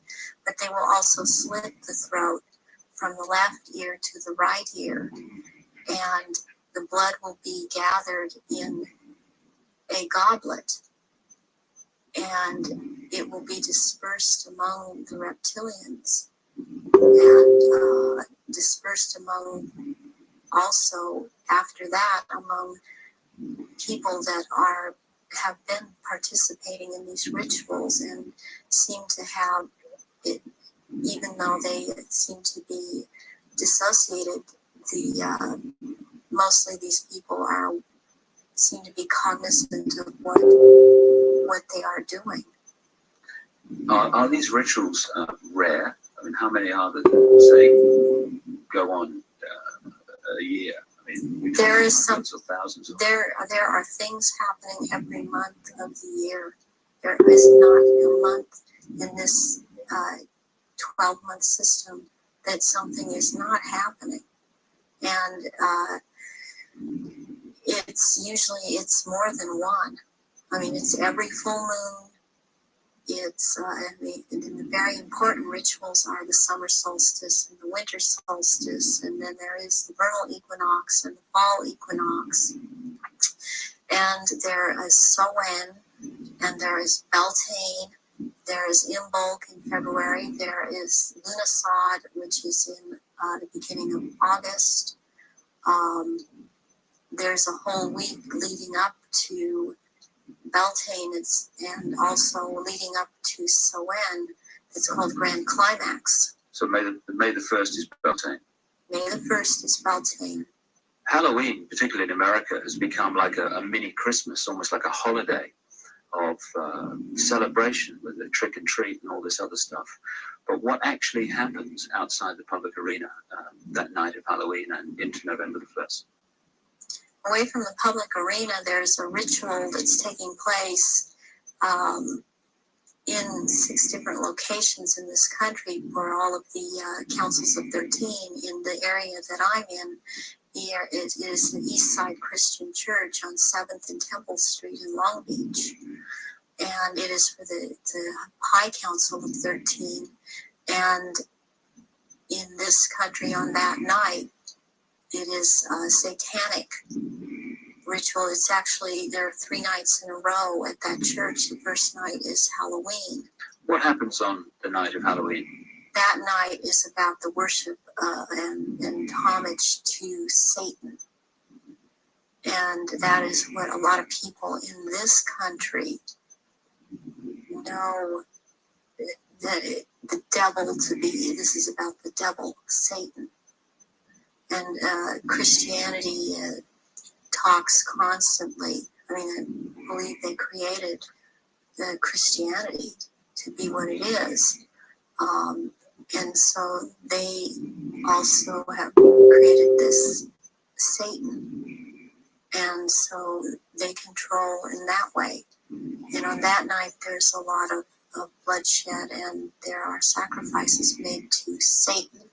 There is a person who plays the part of this in this High Council that has to do with this High Council. He's not on the High Council, but he has to do with playing the part of Satan. He is a televangelist on TBN. He used to be, he filled in for a little while as the lead singer on Iron Butterfly many years ago. And he has long blonde hair. At this point, I don't recall his name, it just, I recognize his face. I saw it recently on TBN, and then this is his cover where he is DID, and he plays this part, the great deceiver Satan, on that night, on Halloween at this church. And that is what happens on Halloween. And I mean, what else I must say, what is going on with Halloween in this country? It's just becoming so popular. It is also to desensitize people to the whole thing, and even this backlash Christian movement that wants to call it the Harvest Festival. It does not realize that the Harvest Festival has to do with Druidic religion. And again, they are still doing the same thing. It's celebrating the Harvest Festival. That's what the Harvest Festival is about. Are many of the so-called Christian rituals, because that's what they are, or festivals or ceremonies, are they actually, to most Christians, unknowing representations of these satanic rituals? Yes, they are. One, for example, Christmas has to do with it's a time, it comes right after the winter solstice, which is a satanic or a Druidic celebration. It has to do, there's a day in there called that day, which is not a day. It has to do with the killing of the old king and the birth of the new king, which is a Druidic day. On the 24th or the 25th at midnight, there is a ceremony that's specifically for children, and it's called the last bulb on the tree. Where does that come from? That is something that's used with children. It's part of programming them into the whole thing. And there were things that would happen to the child that hung the last bulb on the tree on Christmas Eve, as it was a common practice to decorate the tree on Christmas Eve, and the tree in itself is a phallic symbol, and it's paganistic. Christmas is based on pagan day, and back to Roman times, and Christians have given it. They think they have given it Christian meaning, and it means something else, and it does not. But there is the case that with the last bulb on the tree that has something to do with what happened to this little girl, John Benet.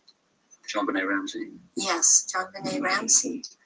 And this occurred on this night because of the day it has to do with.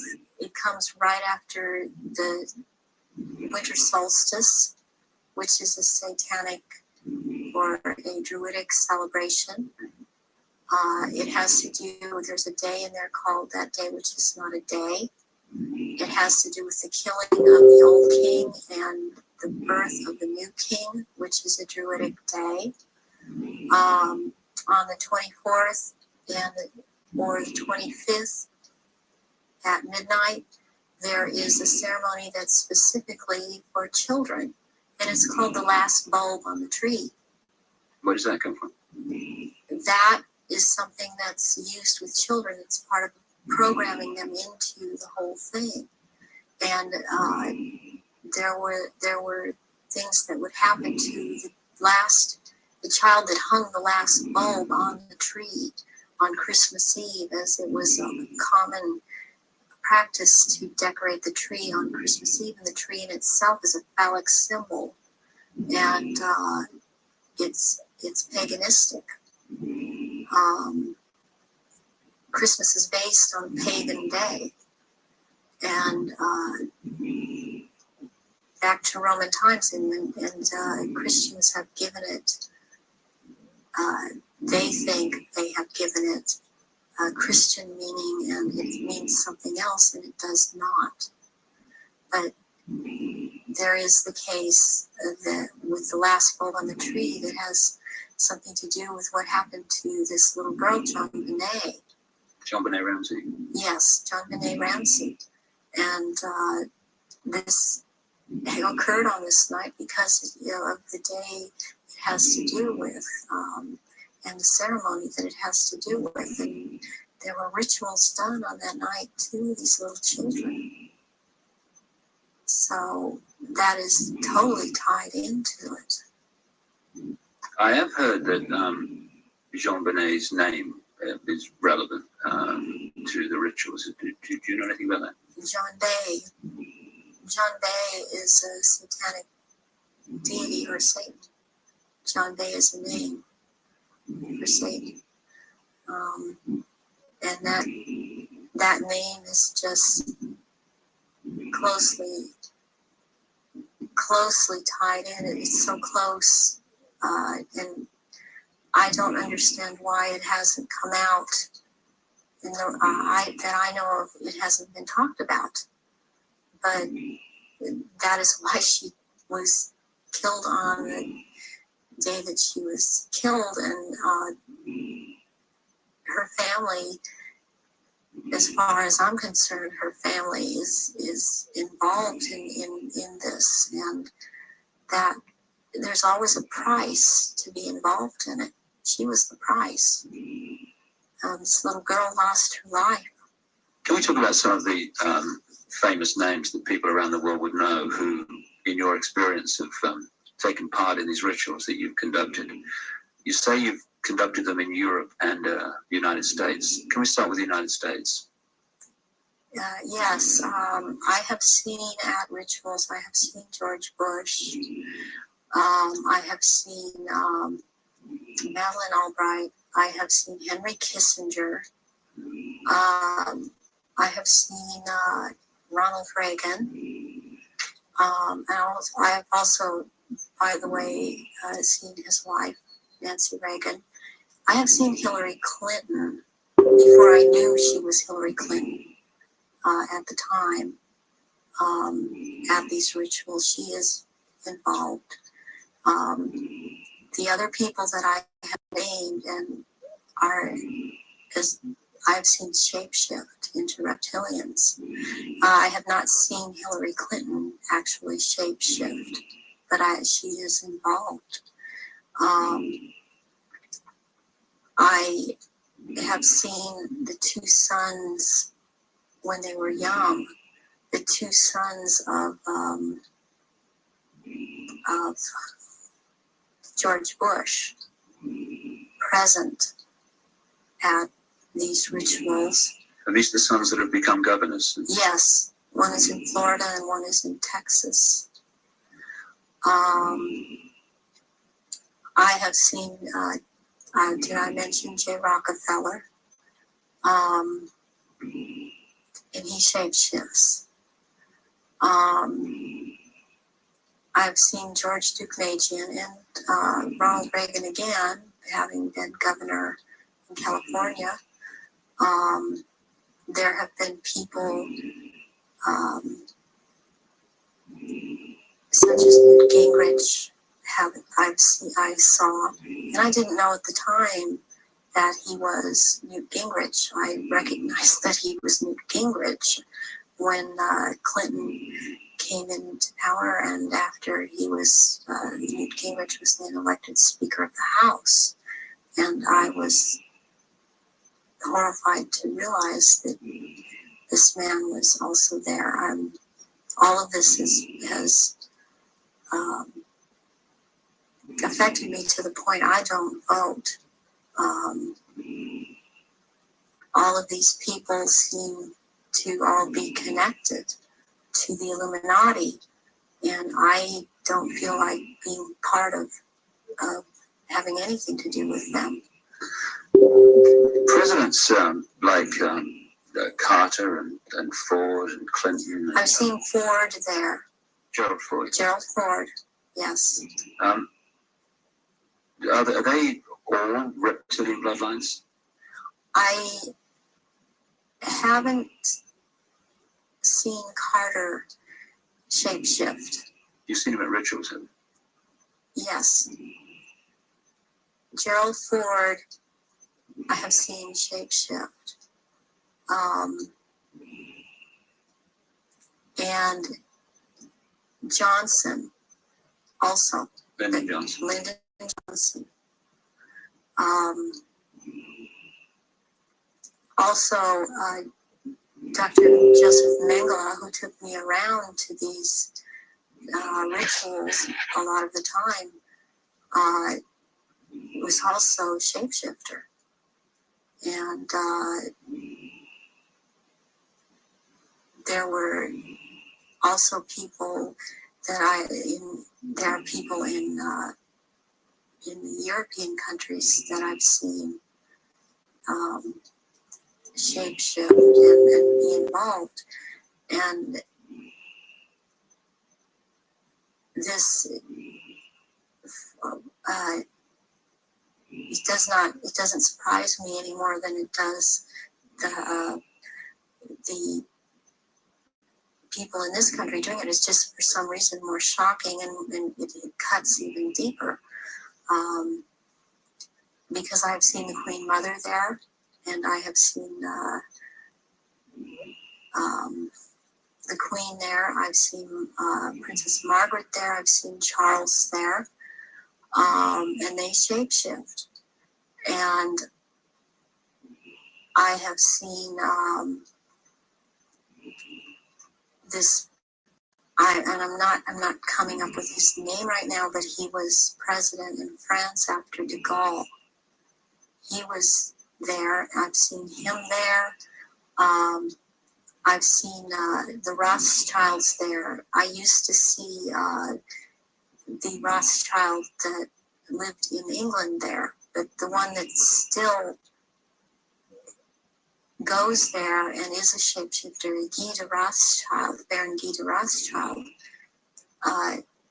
has been to all of these rituals and has been over in this country under the name of Dr. Barrington and tried to program me and has impregnated me several times with eggs that were taken from me years ago and were impregnated with semen from Pindar and then placed back into my uterus. This has happened to me twice. Once at age 39 and this year right before I turned 43. And I had told my therapist ahead of time before I ever could have known that this had been done to me. And it's happened at a certain place in where I have been living in the San Fernando Valley. It's happened at a house on Tyrone Street in Sherman Oaks. And my understanding is that there have been other survivors that have talked about this location as having been involved with programming and so on. And Baron Guy de Rothschild has tried to program me. All these years he has been trying to control me, get me back under control. And the Marquis de Libero is someone else that attends all of these functions and since he is the one in power, he attends all these functions. I have seen Tony Blair there, and he shapeshifts. I have seen Prince Philip there. They all have their quirks as to how they act, even in their reptilian form. And they all, they act they don't act all like robots, but they have their quirks, they have their so-called personalities, but they are all cold-blooded. They would kill at the drop of a hat. I have even, since I've seen a picture of some people that are talking about this subject, I've seen them, when I've seen their pictures, I've recognized them. I did a double take a few weeks ago when I saw again someone who's been talking about around this subject, and it seems to be popular right now. Who's that? This man by the last name Sitchin. I've seen at rituals, and he is a shapeshifter. And I did a double take when I saw the picture of him, because I recognize him. And there's another person that I've seen, this Gardner, Sir Gardner. Lawrence Gardner. Sir Lawrence Gardner. He had recently written an article that was out in Nexus magazine. Part of it was about the menstrual blood, and what really triggered me was when he called it Starfire, because that is the name of one of the aspects of the three women who are the dressed mother goddess. That is my name in all of this. So this man, I have seen, he has lots of power within this sect of reptilians, and he's someone that you would want to watch out for. Outside of this too, as is this Sitchin person. What do you remember about Zachariah Sitchin?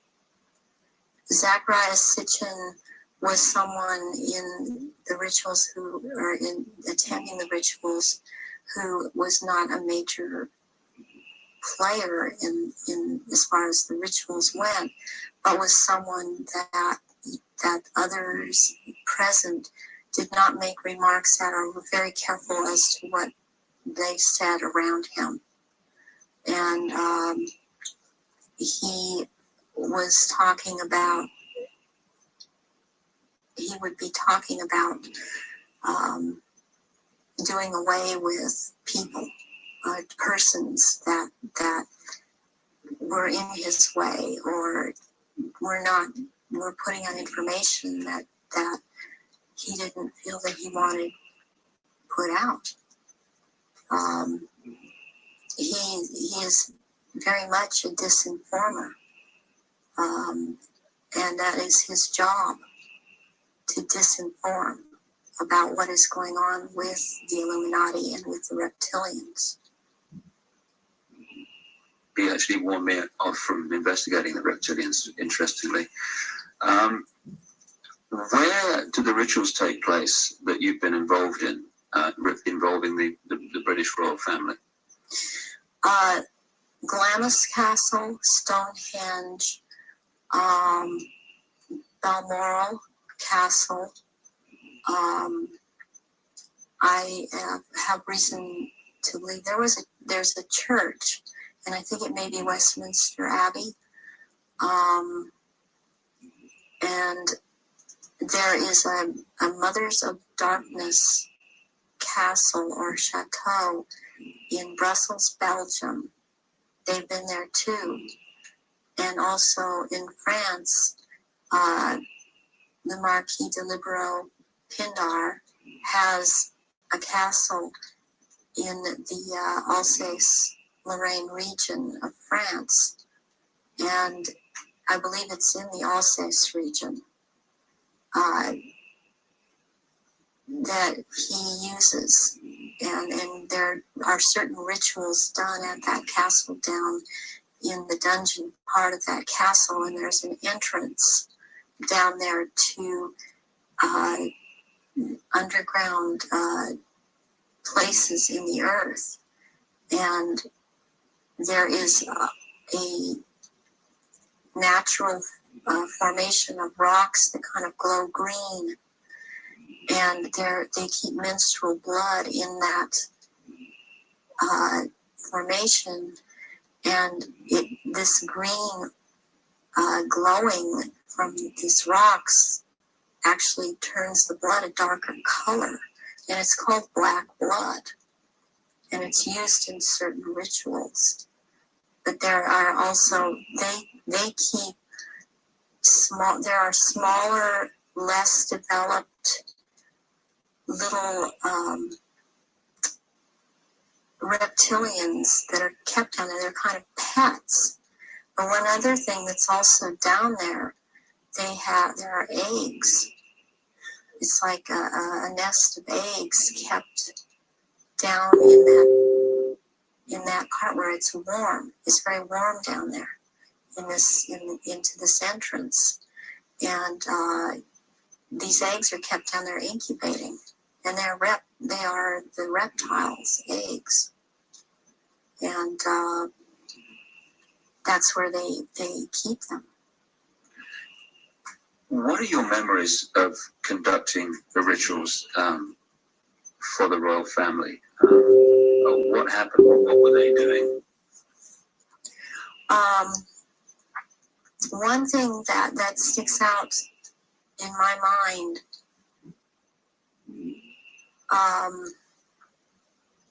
is that there was before. This was back in the late 70s. This was before Charles was married to Diana. He was involved with Kamala Parker Bowles, and she does not shapeshift, but she became pregnant by Charles, and she produced a baby, and this baby was presented at the ritual and killed, and that is the price, the firstborn between these two, and then eventually these two will marry, and that is the price that is to be paid, the sacrifice of the firstborn between the union of these two people. And I've seen that there. Something else that sticks out in my mind is that it was around the late 80s that I saw a very kind of dark man he was Arabic. It seemed to be Arabic or Egyptian, and I heard the name Fayed being mentioned, and the Queen Mother was there, and I called her the Black Queen, and she and he were talking very seriously and at some length about the subject. They were mentioning Diana, and they were mentioning his son, Dodi. And at the time, I didn't know who Dodi was. I knew who Diana was. I never saw her at any rituals. Where did this conversation take place? This took place at Balmoral Castle. And I heard them talking about a marriage between these two, and I thought at the time, well, she's married to Charles. Can there be a marriage when she's married to Charles? I didn't understand why the Queen Mother and this person that I now know to be Dodi Fayed, because I heard Fayed, Muhammad al-Fayed, talking, and I'd seen them together at, I saw them at Balmoral Castle. I overheard the conversation at Balmoral, but I'd seen them also at Mothers of Darkness Chateau in Brussels, and they were talking about a union between Diana and his son Dodi back in the late 80s, and I did not understand at that time, because I understood Diana to be married to Charles. I knew that she was married to Charles, and they had 2 children, and they were about to have another. And the Queen Mother,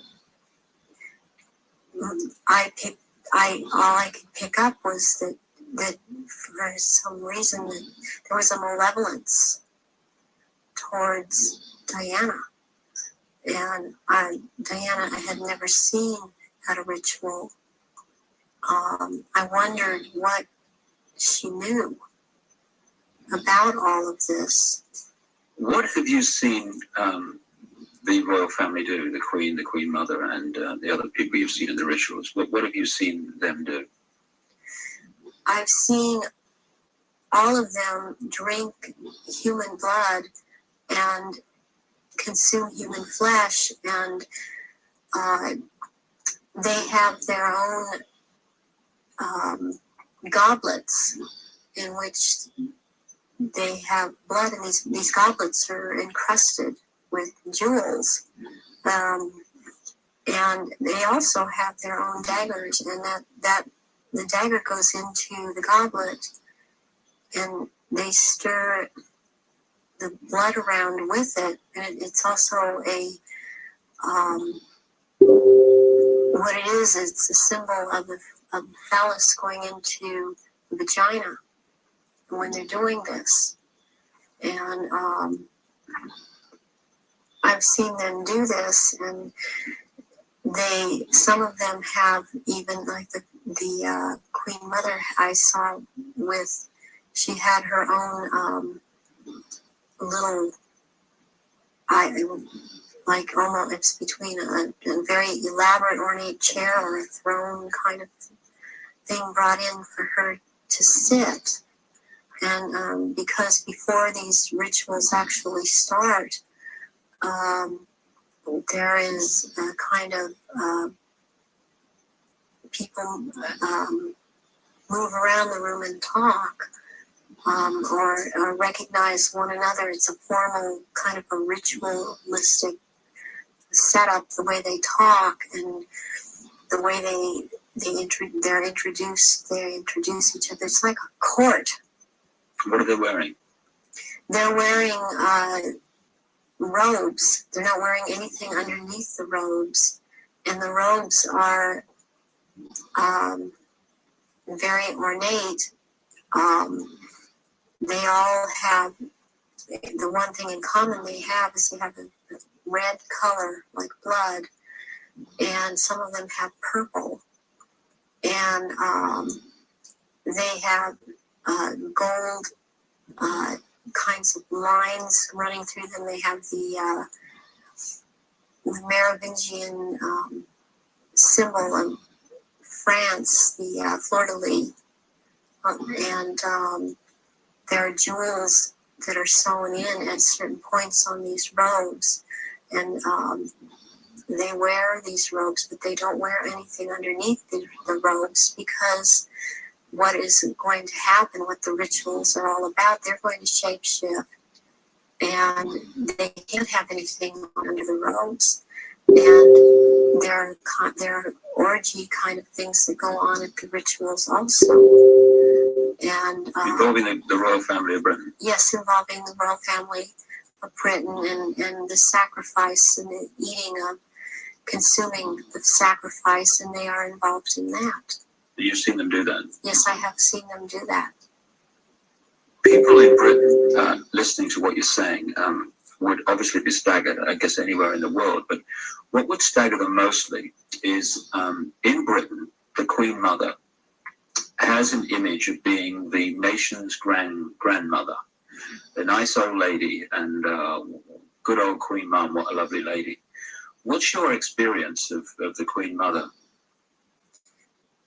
She is very cold in reality, and she is very cruel, and she is very different than she comes across to the public. She's cold-blooded.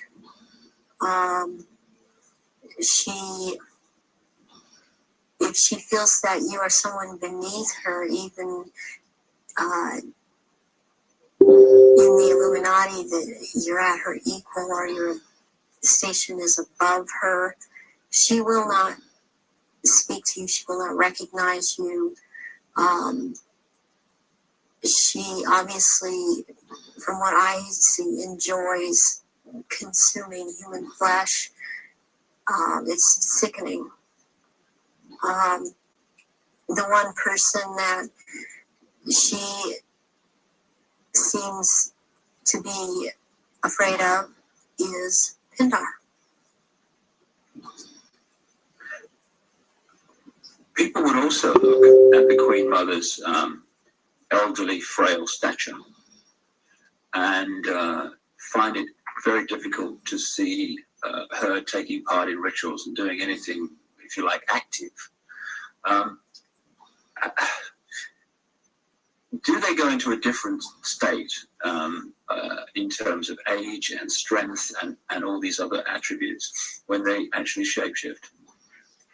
Yes, the human body that they choose to occupy or take when it was young, it ages. But when they take the reptilian form, these reptilians live hundreds of years.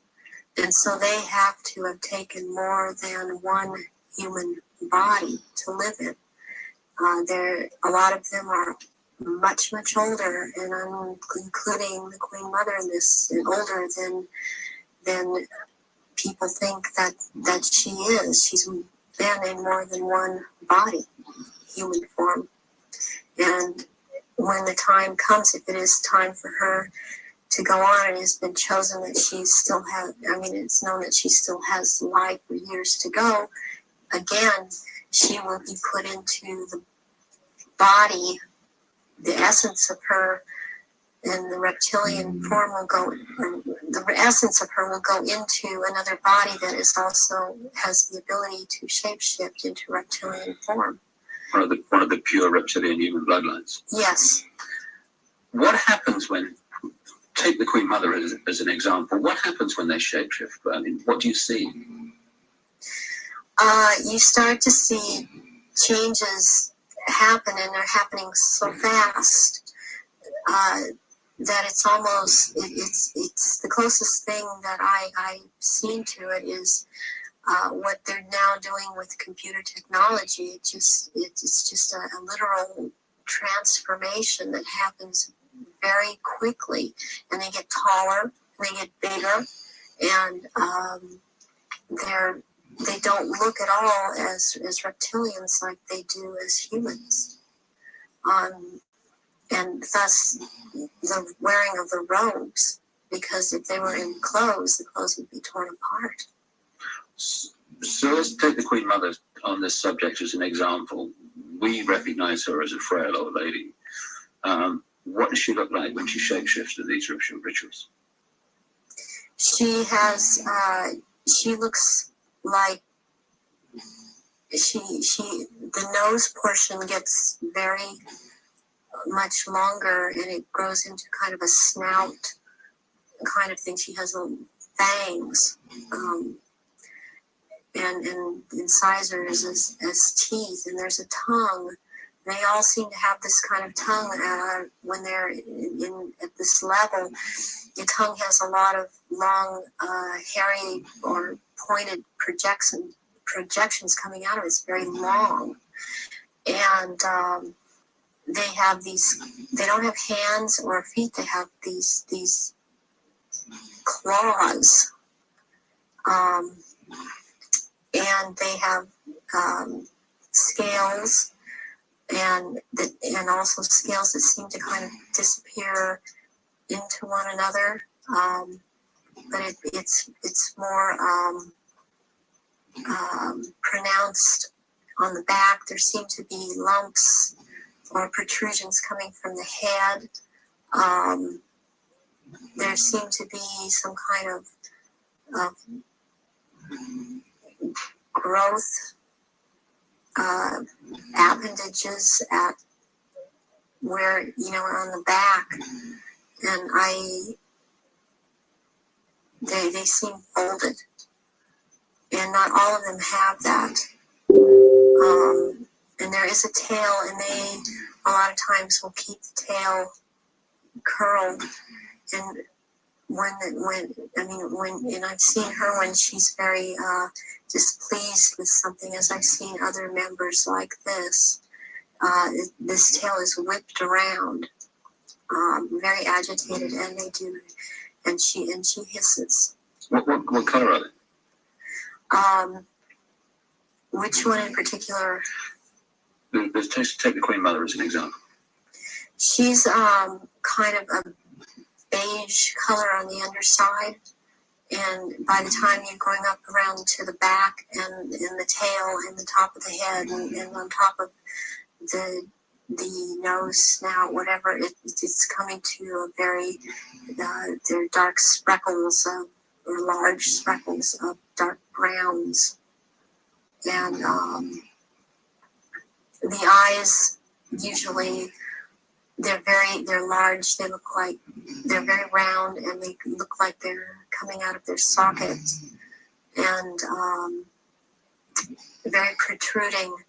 And usually the color ranges from a beige to a gold to a dark greenish gold, and then there's this dark slit up and down, a vertical slit, and the eyes will look hooded.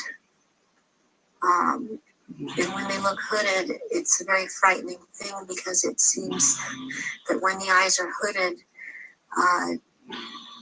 they're about to do something. What do you mean by hooded? The lids come down, and it's almost, I guess it would be the same thing in a human as an expression of someone's got an idea. And how tall are they when they shapeshift? They're just about 7 feet tall. Some are a little shorter, or to a foot shorter. Some are a little bit taller than 7 feet. So what would the Queen and Prince Charles look like in their reptilian form? As to height? As to general appearance?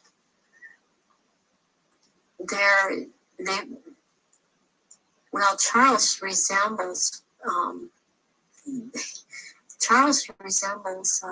in both ways, in human form and in reptilian. He resembles Pindar. He's shorter though in reptilian form than Pindar, but the way that the reptilian, the nose shapes into the snout at that point, and the jaw becomes the underpart. It's very much like Pindar, and his mother doesn't look quite the same as he does. But what does the Queen look like? The Queen, she's darker, not quite so pale. She's darker all over. She doesn't have the amount of I would call it freckling. It's more like a gradual, the skin is gradually getting darker. It's more smooth.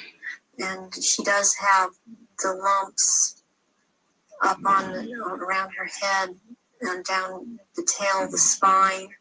Charles has the tails down around the spine. And funny enough, he has the protrusions from the skull in the reptilian form, where about or above, right above where it seems like his ears would have been. What is it about the rituals that allow the shapeshifting to happen?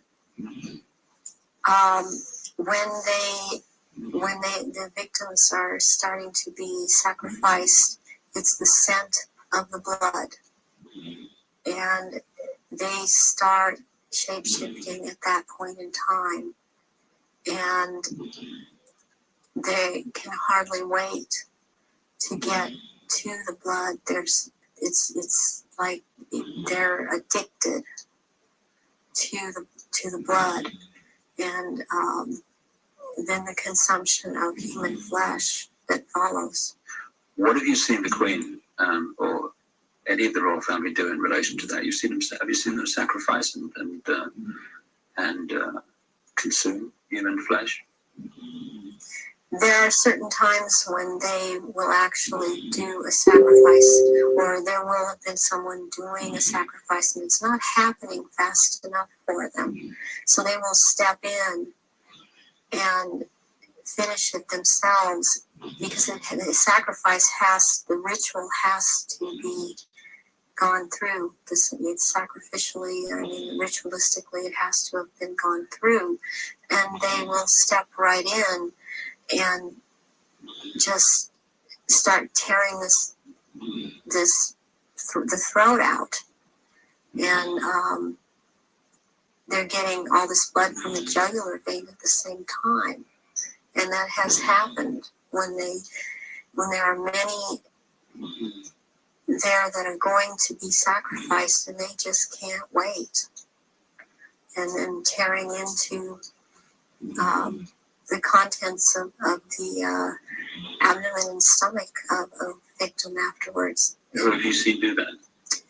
I've seen the Queen Mother do that, and Prince Philip and Charles.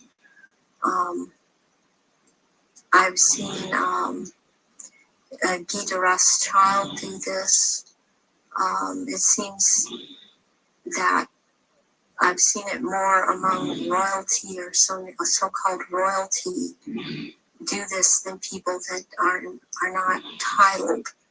They don't seem to. They seem like it feels like they don't dare, but they shapeshift nonetheless. But it's like the royals that step in and just start tearing away, because they can hardly wait. How long can they hold the reptilian form in these occasions? During the rituals, it's much easier for them to hold their reptilian form. They can stay in that form. What it is that they have a hard time holding their human form. And as long as they're around blood and the scent of blood, they can't hold human form.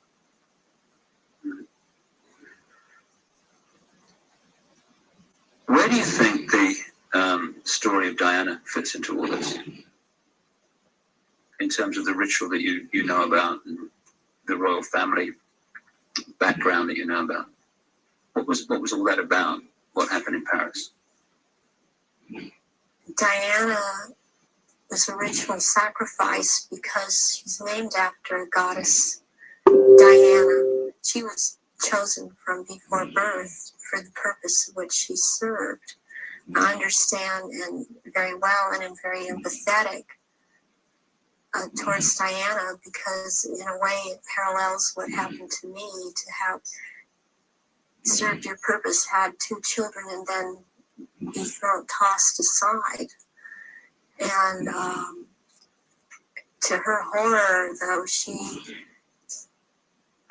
obviously never attending a ritual, she knew something was happening, and she knew what was going on and could not be trusted to be at a ritual anyways. I don't think that Diana would have attended a ritual.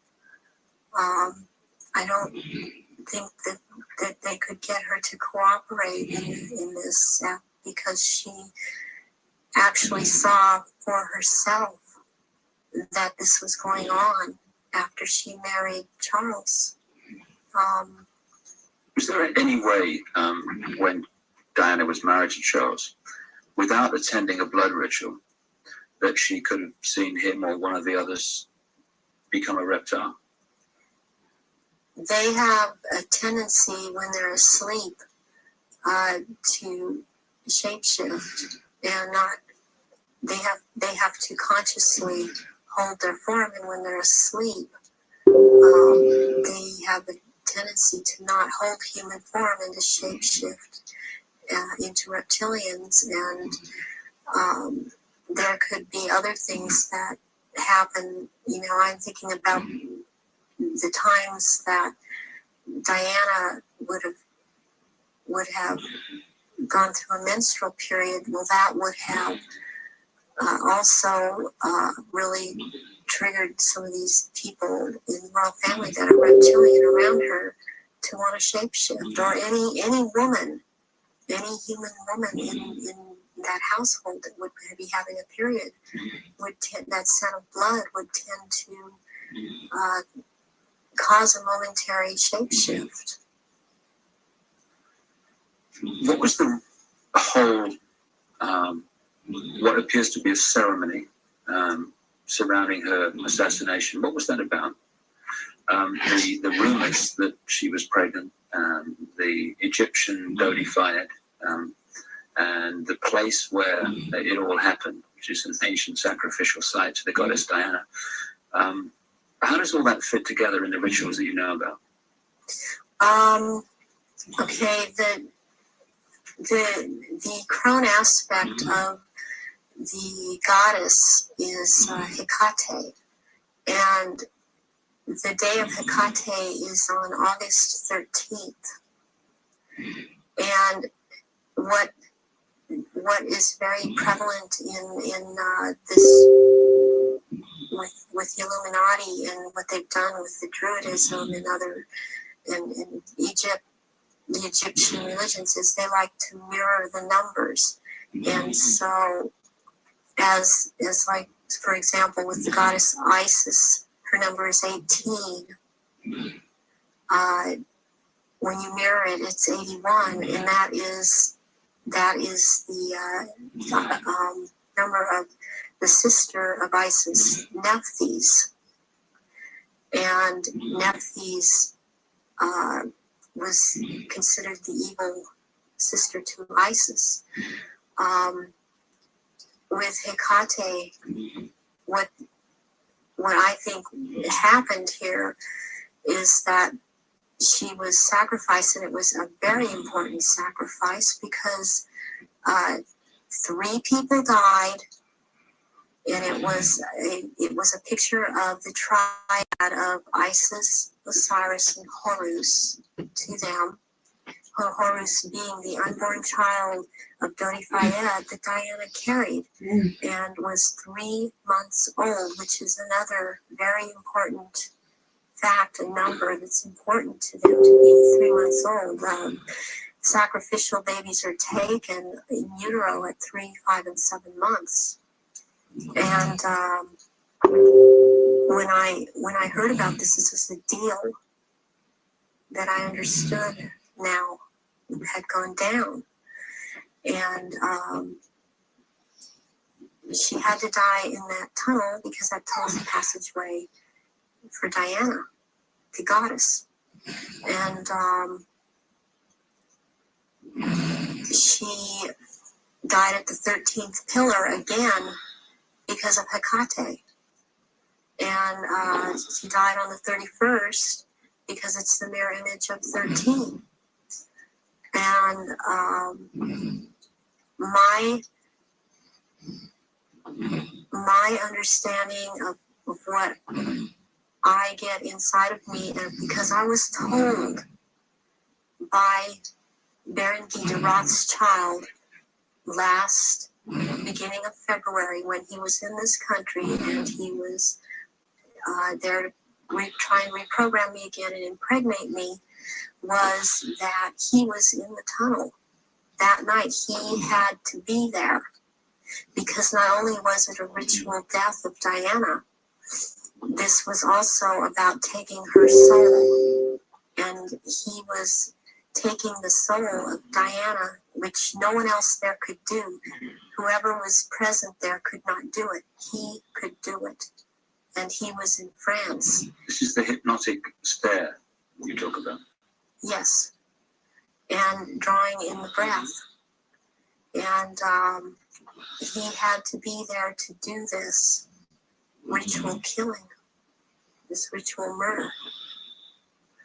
This would mean that the ambulance team and a doctor that arrived within a minute of the crash coming the other way must have been in on this whole deal, or at least the people in charge of the ambulance team. From your experience of the kind of people involved in this Illuminati satanic network, do you think that's possible that they could set that up? Yes, I do.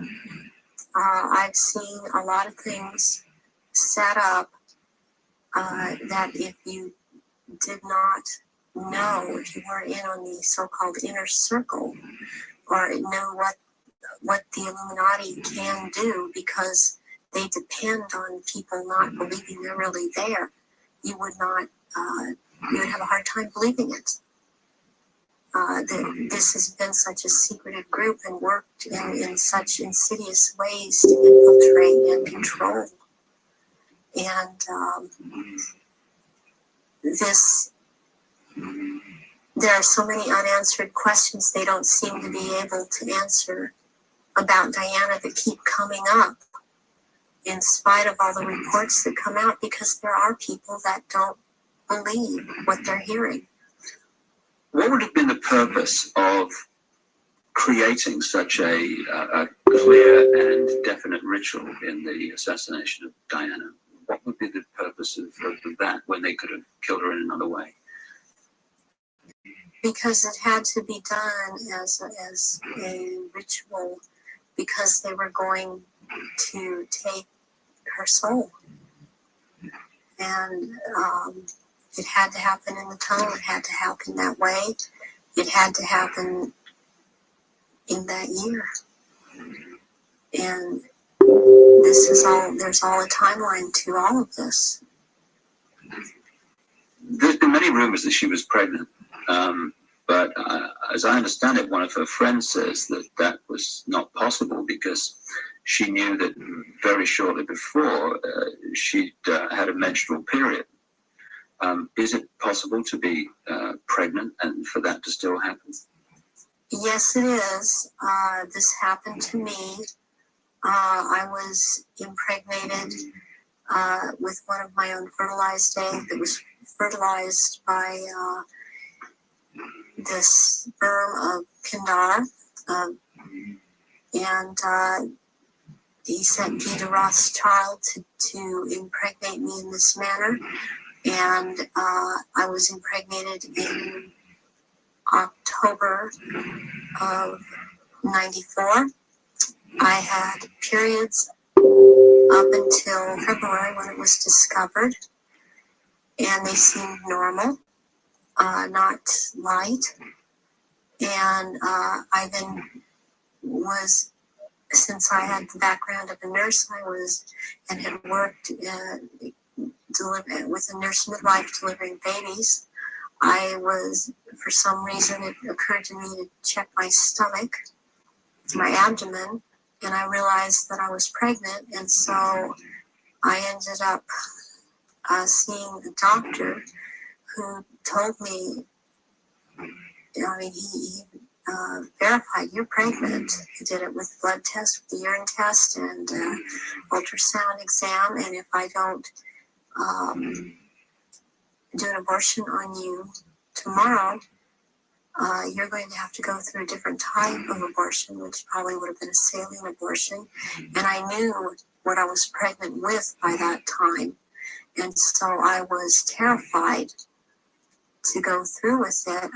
Could not go through with it, knowing what I knew. And so I had the abortion, but I had periods the whole time. You were impregnated at the point that it happened without you having any knowledge of it. No, I did not. Is it possible that that happened to Diana if she was, as the evidence that I've looked at suggests, also mind controlled and a multiple from the early part of her life? That is definitely more than a probability. The thing about being multiple or dissociative identity disorder is that the host person doesn't know that they are, but they have missing time, but then they have amnesia for the missing time. They don't realize they're missing time. They don't realize things are happening to them. They show up, pregnant. They show up with marks on their bodies. They don't know, I think I must have bumped myself, and that's not actually how it happened. Or they have needle marks on their body when they've been gotten a hold of and drugged.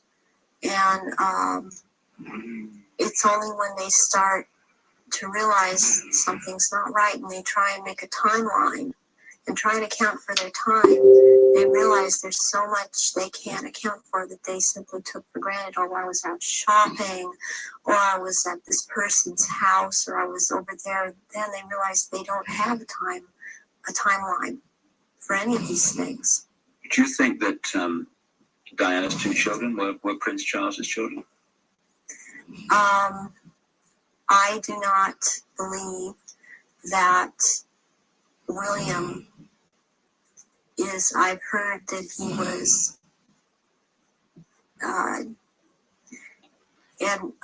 Charles's son. I've heard about someone else, and I believe that it was neither. I believe that this child of Prince William is the son of Pindar, and she was impregnated, and she did not realize that. When you look at the ritual nature of all that, you've got Osiris, it would seem symbolized by dirty fire. You've got Isis symbolized by Diana. Presumably the baby quite obviously symbolizes Horus in Egyptian legend and ritual. Why create that in a tunnel in Paris at that time? What was it designed to do, to symbolize or whatever? It's to symbolize, it's part of symbolizing getting the world ready to recognize the Horus that is about to come upon us in the year 2000. This year 2000 is the age of Horus and Osiris reborn. And there's a sacrifice involved. And the sacrifice is the mother, and the sacrifice is this child. And yet it involves another child who yet lives by the same mother. And you're talking about William? Yes, I am talking about William. What would have happened to Diana in your experience of the ritual, and what would have happened to the unborn child after the events in the tunnel in Paris? That Diana left the tunnel dead. She didn't leave that tunnel alive. That ritual, she had to die in that tunnel. And they had to take her soul in that tunnel. And they had to take the soul or developing essence of the unborn child. And in the hospital, it follows logically according to what I know about what they do, that they would have taken the uterus and the fetus from Diana, that would have been taken, and as a ritual that would have been taken, and they would have removed other body parts. And done what? Distributed them for high Illuminati members to consume. This is a ritual sacrifice. Some strange things happened after that. Strange things happened all the way through it. But suddenly, the decision was made that she would not be buried in the local church where she wanted to be buried, but on an island among the trees in a lake at Althorpe Park. And Earl Spencer, her brother, claims through a dream he was inspired to put 4 black swans on the lake. Therefore, from your, again, knowledge of the ritual, what does all that mean? Why do that? Because 4 black swans have to do with 4 directions, 4 seasons. They have to do with sealing something for all eternity. To have 4 of something black like that swan's figure in Celtic mythology, quite a bit in the Druid mythology. And black is the color of Hecate, and one of the goddess aspects, the 3 goddess aspects that they have. The name is Black Flame or Black Star, and Black Flame means unto death, and so therefore the color black, and somewhere in there would be a flame. The decisions after her death to put her on an island among the trees in a lake and the 4 black swans were all, at least on the surface, taken by her brother Earl Spencer. Have you any experience of him? Earl Spencer, I have seen at rituals. He's definitely tied into it. Her family has been part of this. She has this bloodline. I have not seen him shapeshift, but he's tied into it. You've seen him at rituals? Yes, I have. Sacrifices took place? Yes, I have. What about her father? Any knowledge of him? Her father was present at rituals. Her father would have been involved way before Diana was born. For her to have been involved in watch her actions after she was married, cutting herself, being anorexic, being bulimic, just these are so indicative of someone who has been involved in mind control, has been hurt, has been forced to follow mind programming. That this would have started when she was a little child, and her father would have been involved.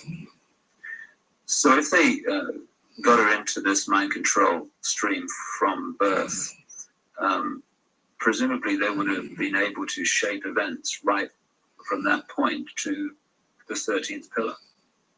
Yes. Yeah, they would have.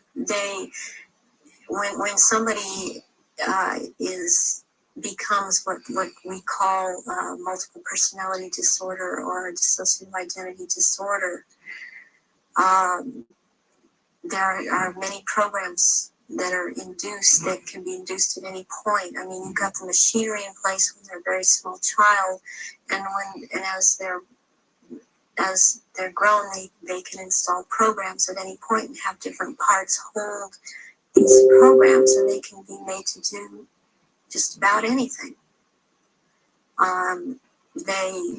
They're taught things such as red light is a green light, go through the light. They drive faster than they realize they're driving. They are able to memorize or see and just glance at something and right away just pick what the point is that they're going after for some reason, or they can memorize phone numbers in just a glance. The car hit the 13th pillar, driven by Henri Paul, who was missing for 3 hours that night, a man who's been connected to both British and French intelligence. Given the obsession with the number 13, it seems beyond coincidence that with all those pillars in the tunnel, it hit the 13th. Is it possible to mind control someone like Henri Paul so that at speed they could pick out the 13th pillar? Yes, yes, it is.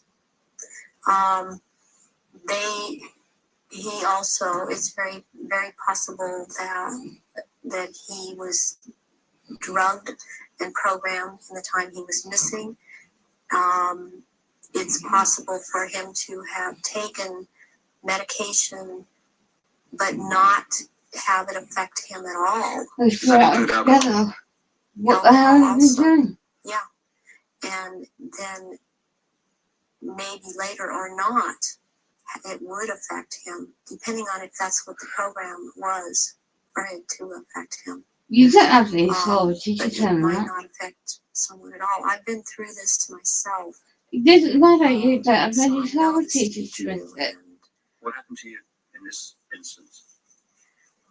it was a very bad time in my life. The one time in particular I'm speaking of, where my then husband told me that he wanted Oh, a don't give divorce, that bullshit lie. and I took You married a famous actor, that's all you did. approximately 8. And he caught you at it, and I they don't didn't remember apply the press. what the dosage was, but 8 Xanax pills in front of him. And I drove from where I lived in Orange County to the Norwalk area and went to see my therapist who was holding some groups in this area. And I did not feel the effects of the pills at all when I drove Okay, to what? see him. I did not feel the effects of the Oh pills my at all when God. I left Yeah, later. And I had no car accidents. I was not stopped. My driving skills were very good. And Oh dear. I've seen this happen with other people that have had mind control programming and this Oh DID, dear. and Well, you just swallow up medication and one part holds on to it and it does not affect the body. So if you're in a compartment that is not connected to taking the pills, you're not affected by it. But if you were put into that compartment that took the pills, if you like, you would be affected by them. Yes, and you can also have what they can do with you is have a whole bunch of altars or parts lined up that, okay, you will be out from this point to this point, and then this next part, will be out at from this point to this point. They can keep going like that. It can be a very complicated, long thing, but they can line them up that way.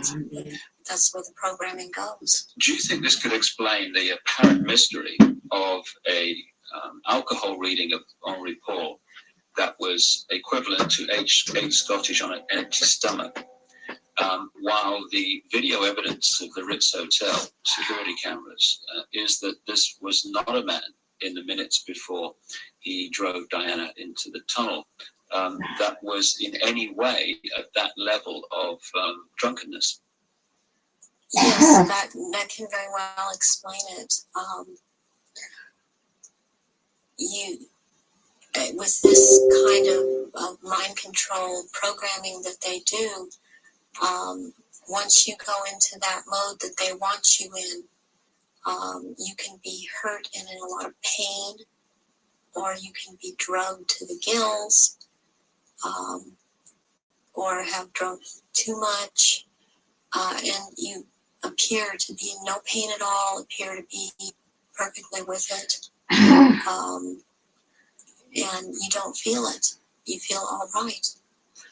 People would find it difficult, just coming from their own experience and observation, that someone could drive a car into a tunnel at considerable speed and pick out among 30 of the 13th pillar.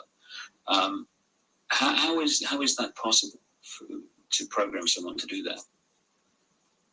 Because that someone has been taught and programmed and taught and programmed and taught for quite a while how to do this at a very fast speed. The mind works very fast, and if they have the mind and body connected the right way, they can drive.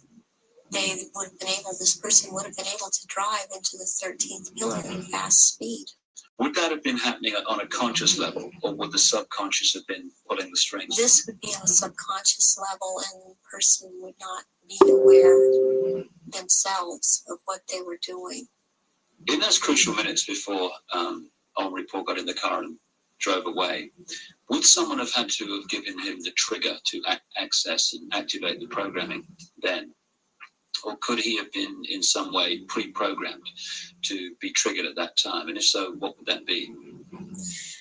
Well, he was probably programmed to do all of this at a trigger signal. And so what happened is that somebody triggered him with a preset signal that he was told, when you are given this signal, you will act out. You know, and the program was already set to go off when the trigger, when he saw the trigger. What form could this trigger have taken? It could have been a hand signal. It could have been a certain type of handshake. It could have been a color that he saw that was flashed in front of his face. It could have been a certain person doing a hand signal. It's most likely that there was a person present that he was to react to when this person said something or signaled him in some way.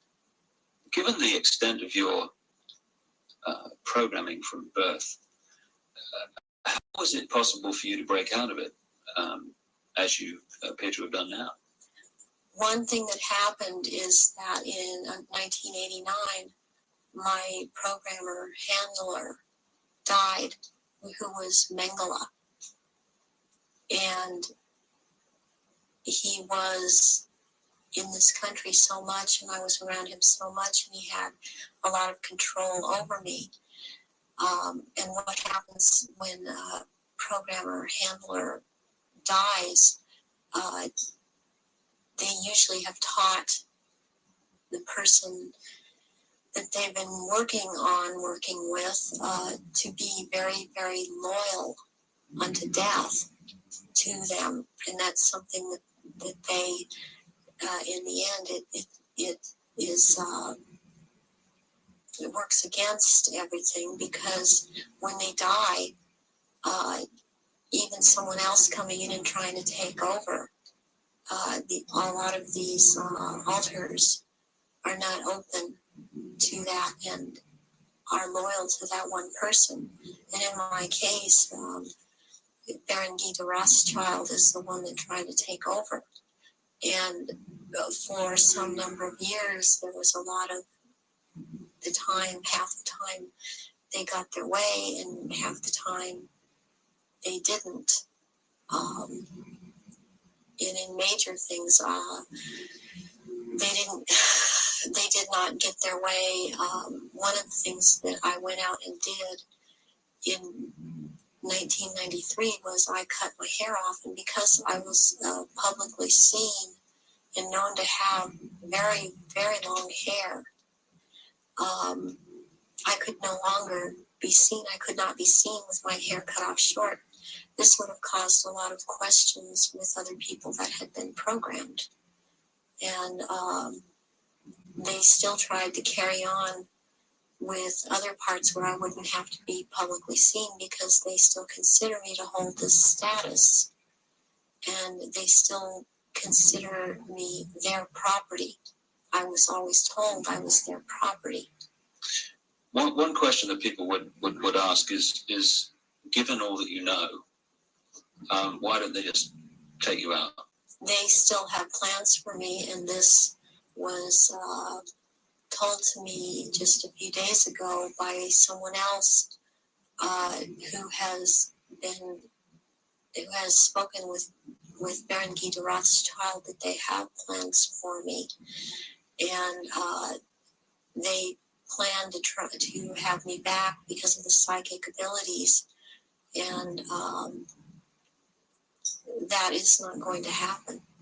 In the little bit of tape we've got left, can we just turn the subject to the jewelry that you've got to your left there? What is that? Was that part of the rituals that you were involved in? The first one, this is a child's ring. It is a 14 karat gold white, or 14 karat white gold ring with a diamond in the middle of a hexagram, or a hexagonal shape, and it looks like a hexagon if you were able to look closely at the diamond. This was returned to me by my ex-husband, who told me, well, this was in your daughter's clothes. And this was a message to me, and it was a trigger to me for him to do this. Very well, any high-ranking survivors that I have talked to that know of this ring know that it's from Mothers of Darkness. And it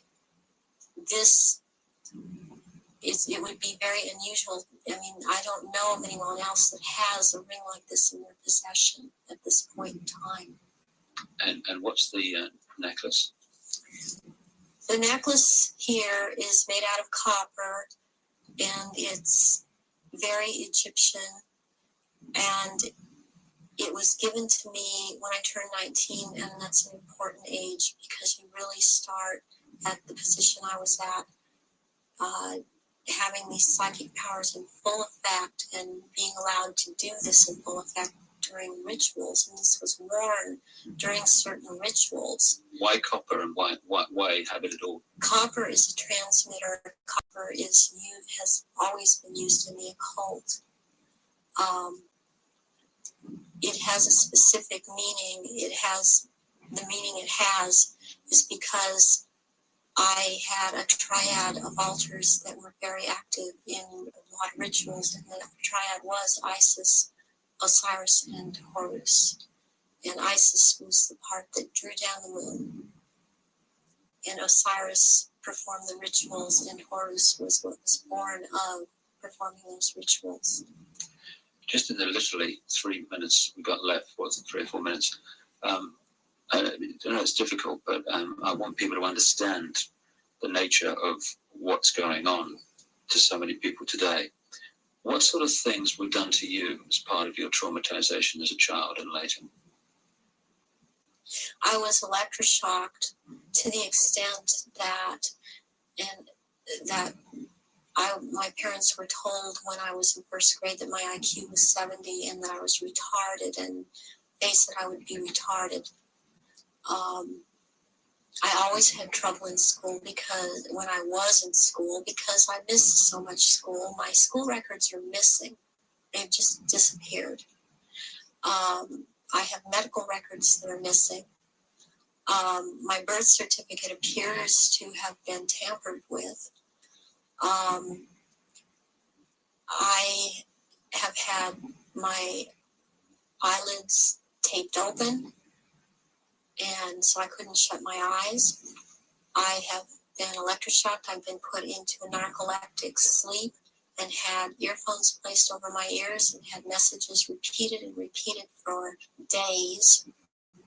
I've had drugs injected into my body so that my nerves were just like on fire, and then they would just touch me. I've had, since I wasn't allowed to have marks on my body, they couldn't use a cattle prod on me, but they do use cattle prods on people in torturing them, and they do use electrical stimulation to the genitals and also on the teeth. And they like to inject between the toes and under the fingernails and up in the gums. I've also had some kind of scarring done up through the roof of my mouth all the way to the brain stem back here. That gives me a photographic memory. And I have calcium blocks around the pineal gland that seem to be perfectly spaced and even, and it's very, very curious. Doctors can't seem to come up with a reason for that. I have been programmed to be anorexic, to be bulimic. For the government programming, since I was also used by the government in this country, I was programmed to cut my arms if I started to remember, which I was punished for by the Illuminati, as I was not to have these marks upon myself. I was made to eat my own feces as a little child. I was made to drink my own urine. I was not allowed to go to the bathroom. I was placed in a sensory deprivation tank. I had my shoulders, my knees, my toes, and my fingers, my elbows dislocated and then put back into place when they wanted me to be traumatized. I've repeatedly had phone calls of tones coming over my phone, and tones that you can't make by pressing telephone buttons, tones that sound like sonar sounds from a submarine, tones that sound like they were made by some type of instrument. And I have had directed energy used on me, ELF, low frequency electric waves used on me, microwave energy, and this in turn has created two different, I would hear one tone in one ear, one tone in different tone in the other ear. It creates a third tone. They're called tritones. They change the electrical activity of your brainwaves and to put you in the state they want you in. I have been programmed to run through red light, thinking it's green.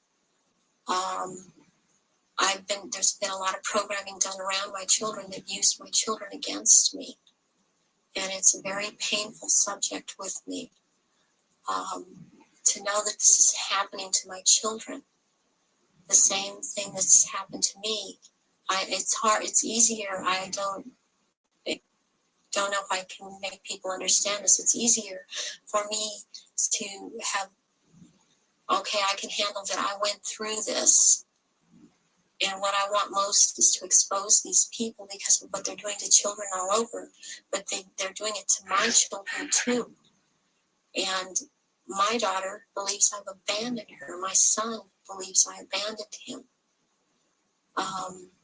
And they don't have hope when they're children. They don't have hope when their mother's taken away from them and they're told that their mother just left them. So this is a cycle that goes on with thousands and thousands of survivors, not just myself. And this is how they perpetuate it if there is a parent that's protected that believes and has found out this is happening.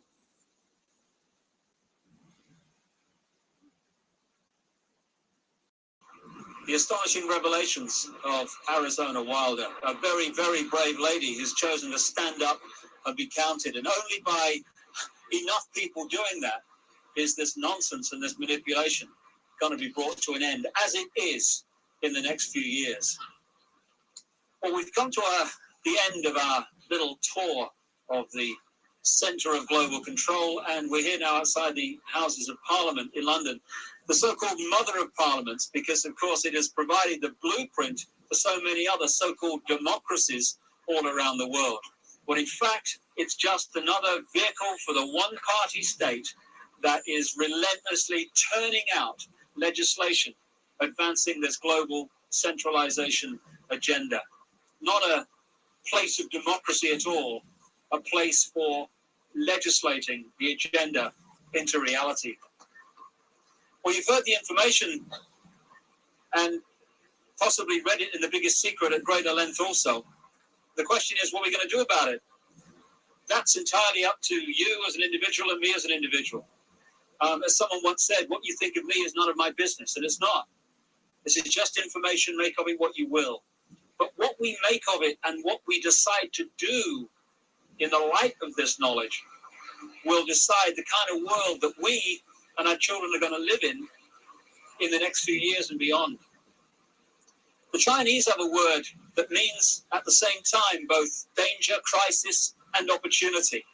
And that's the situation we're in now. Yes, there's a crisis. Yes, there's a danger of this global fascist state becoming reality, but it's also an opportunity to wake up and make the change that will turn this planet from a prison into the paradise it once was and the paradise it will become again. And that is about choice. Choosing what we do as a result of what we know. And I quote in my books a number of times an American comedian called Bill Hicks, a genius in his way, very angry man, but a very brilliant man, a very profound man. And he described life in this way. He said, life's like a ride in an amusement park. And when you go on it, you think it's real because that's how powerful our minds are. The ride goes up and down, round and round. It has thrills and chills. And it's very brightly colored. And it's very loud. And it's fun for a while. Some have been on the ride for a long time. And they remember and they come back to us and they say, hey, don't be afraid ever, because this is just a ride. And we kill those people. Shut him up. I've got a lot invested in this ride. Shut him up. Look at my furrows of worry and my family and my big bank account. This has to be real. It's just a ride. But we always kill those good guys who try to tell us that and let the demons run amok.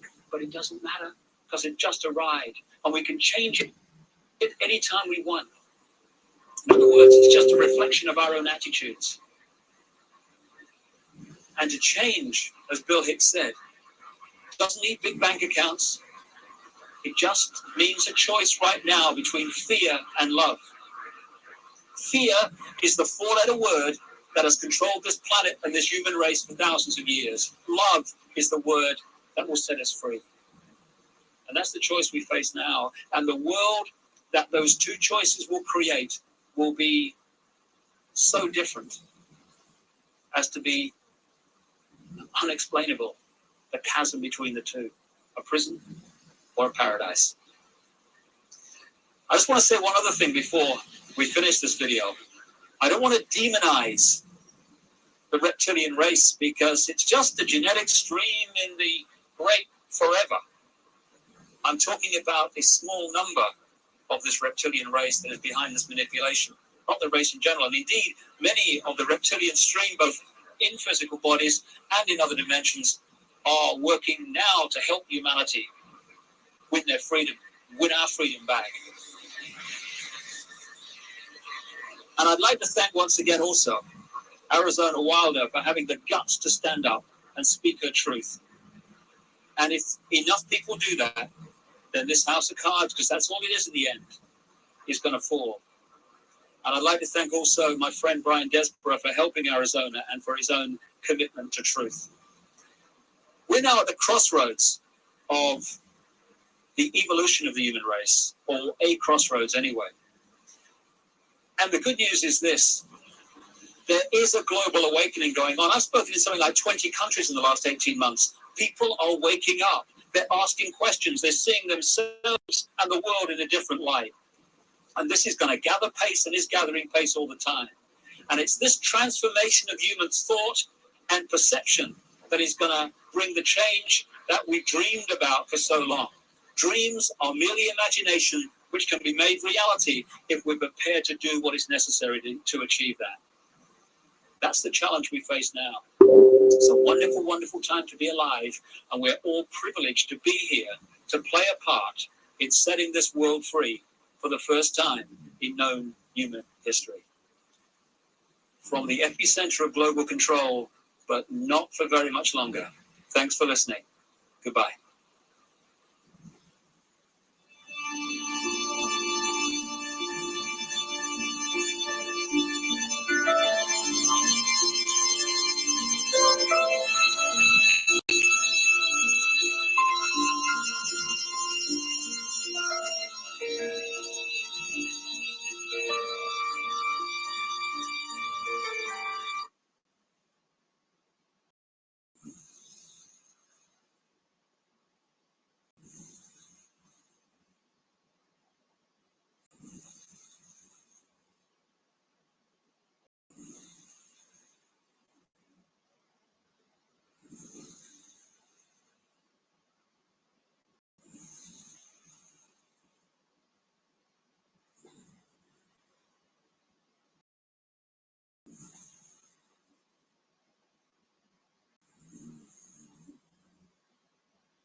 No, I love that.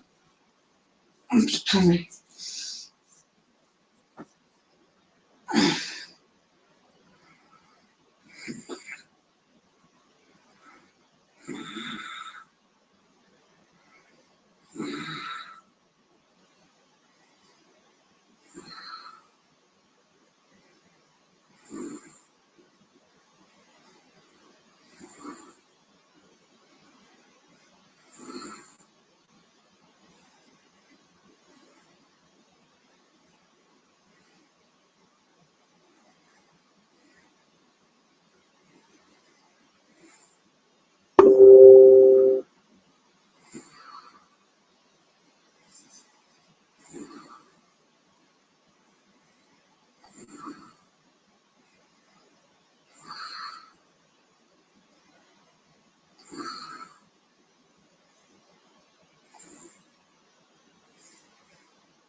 Multi-sexes and swap views.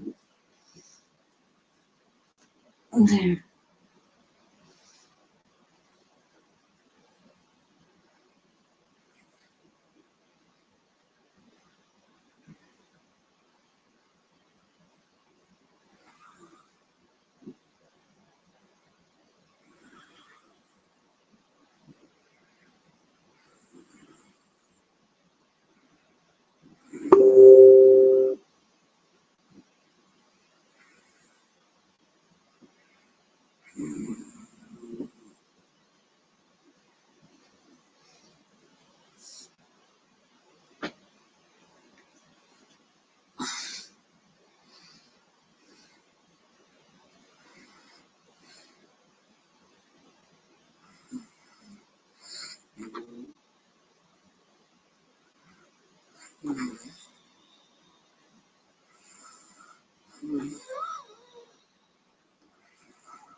Excuse me? You did what?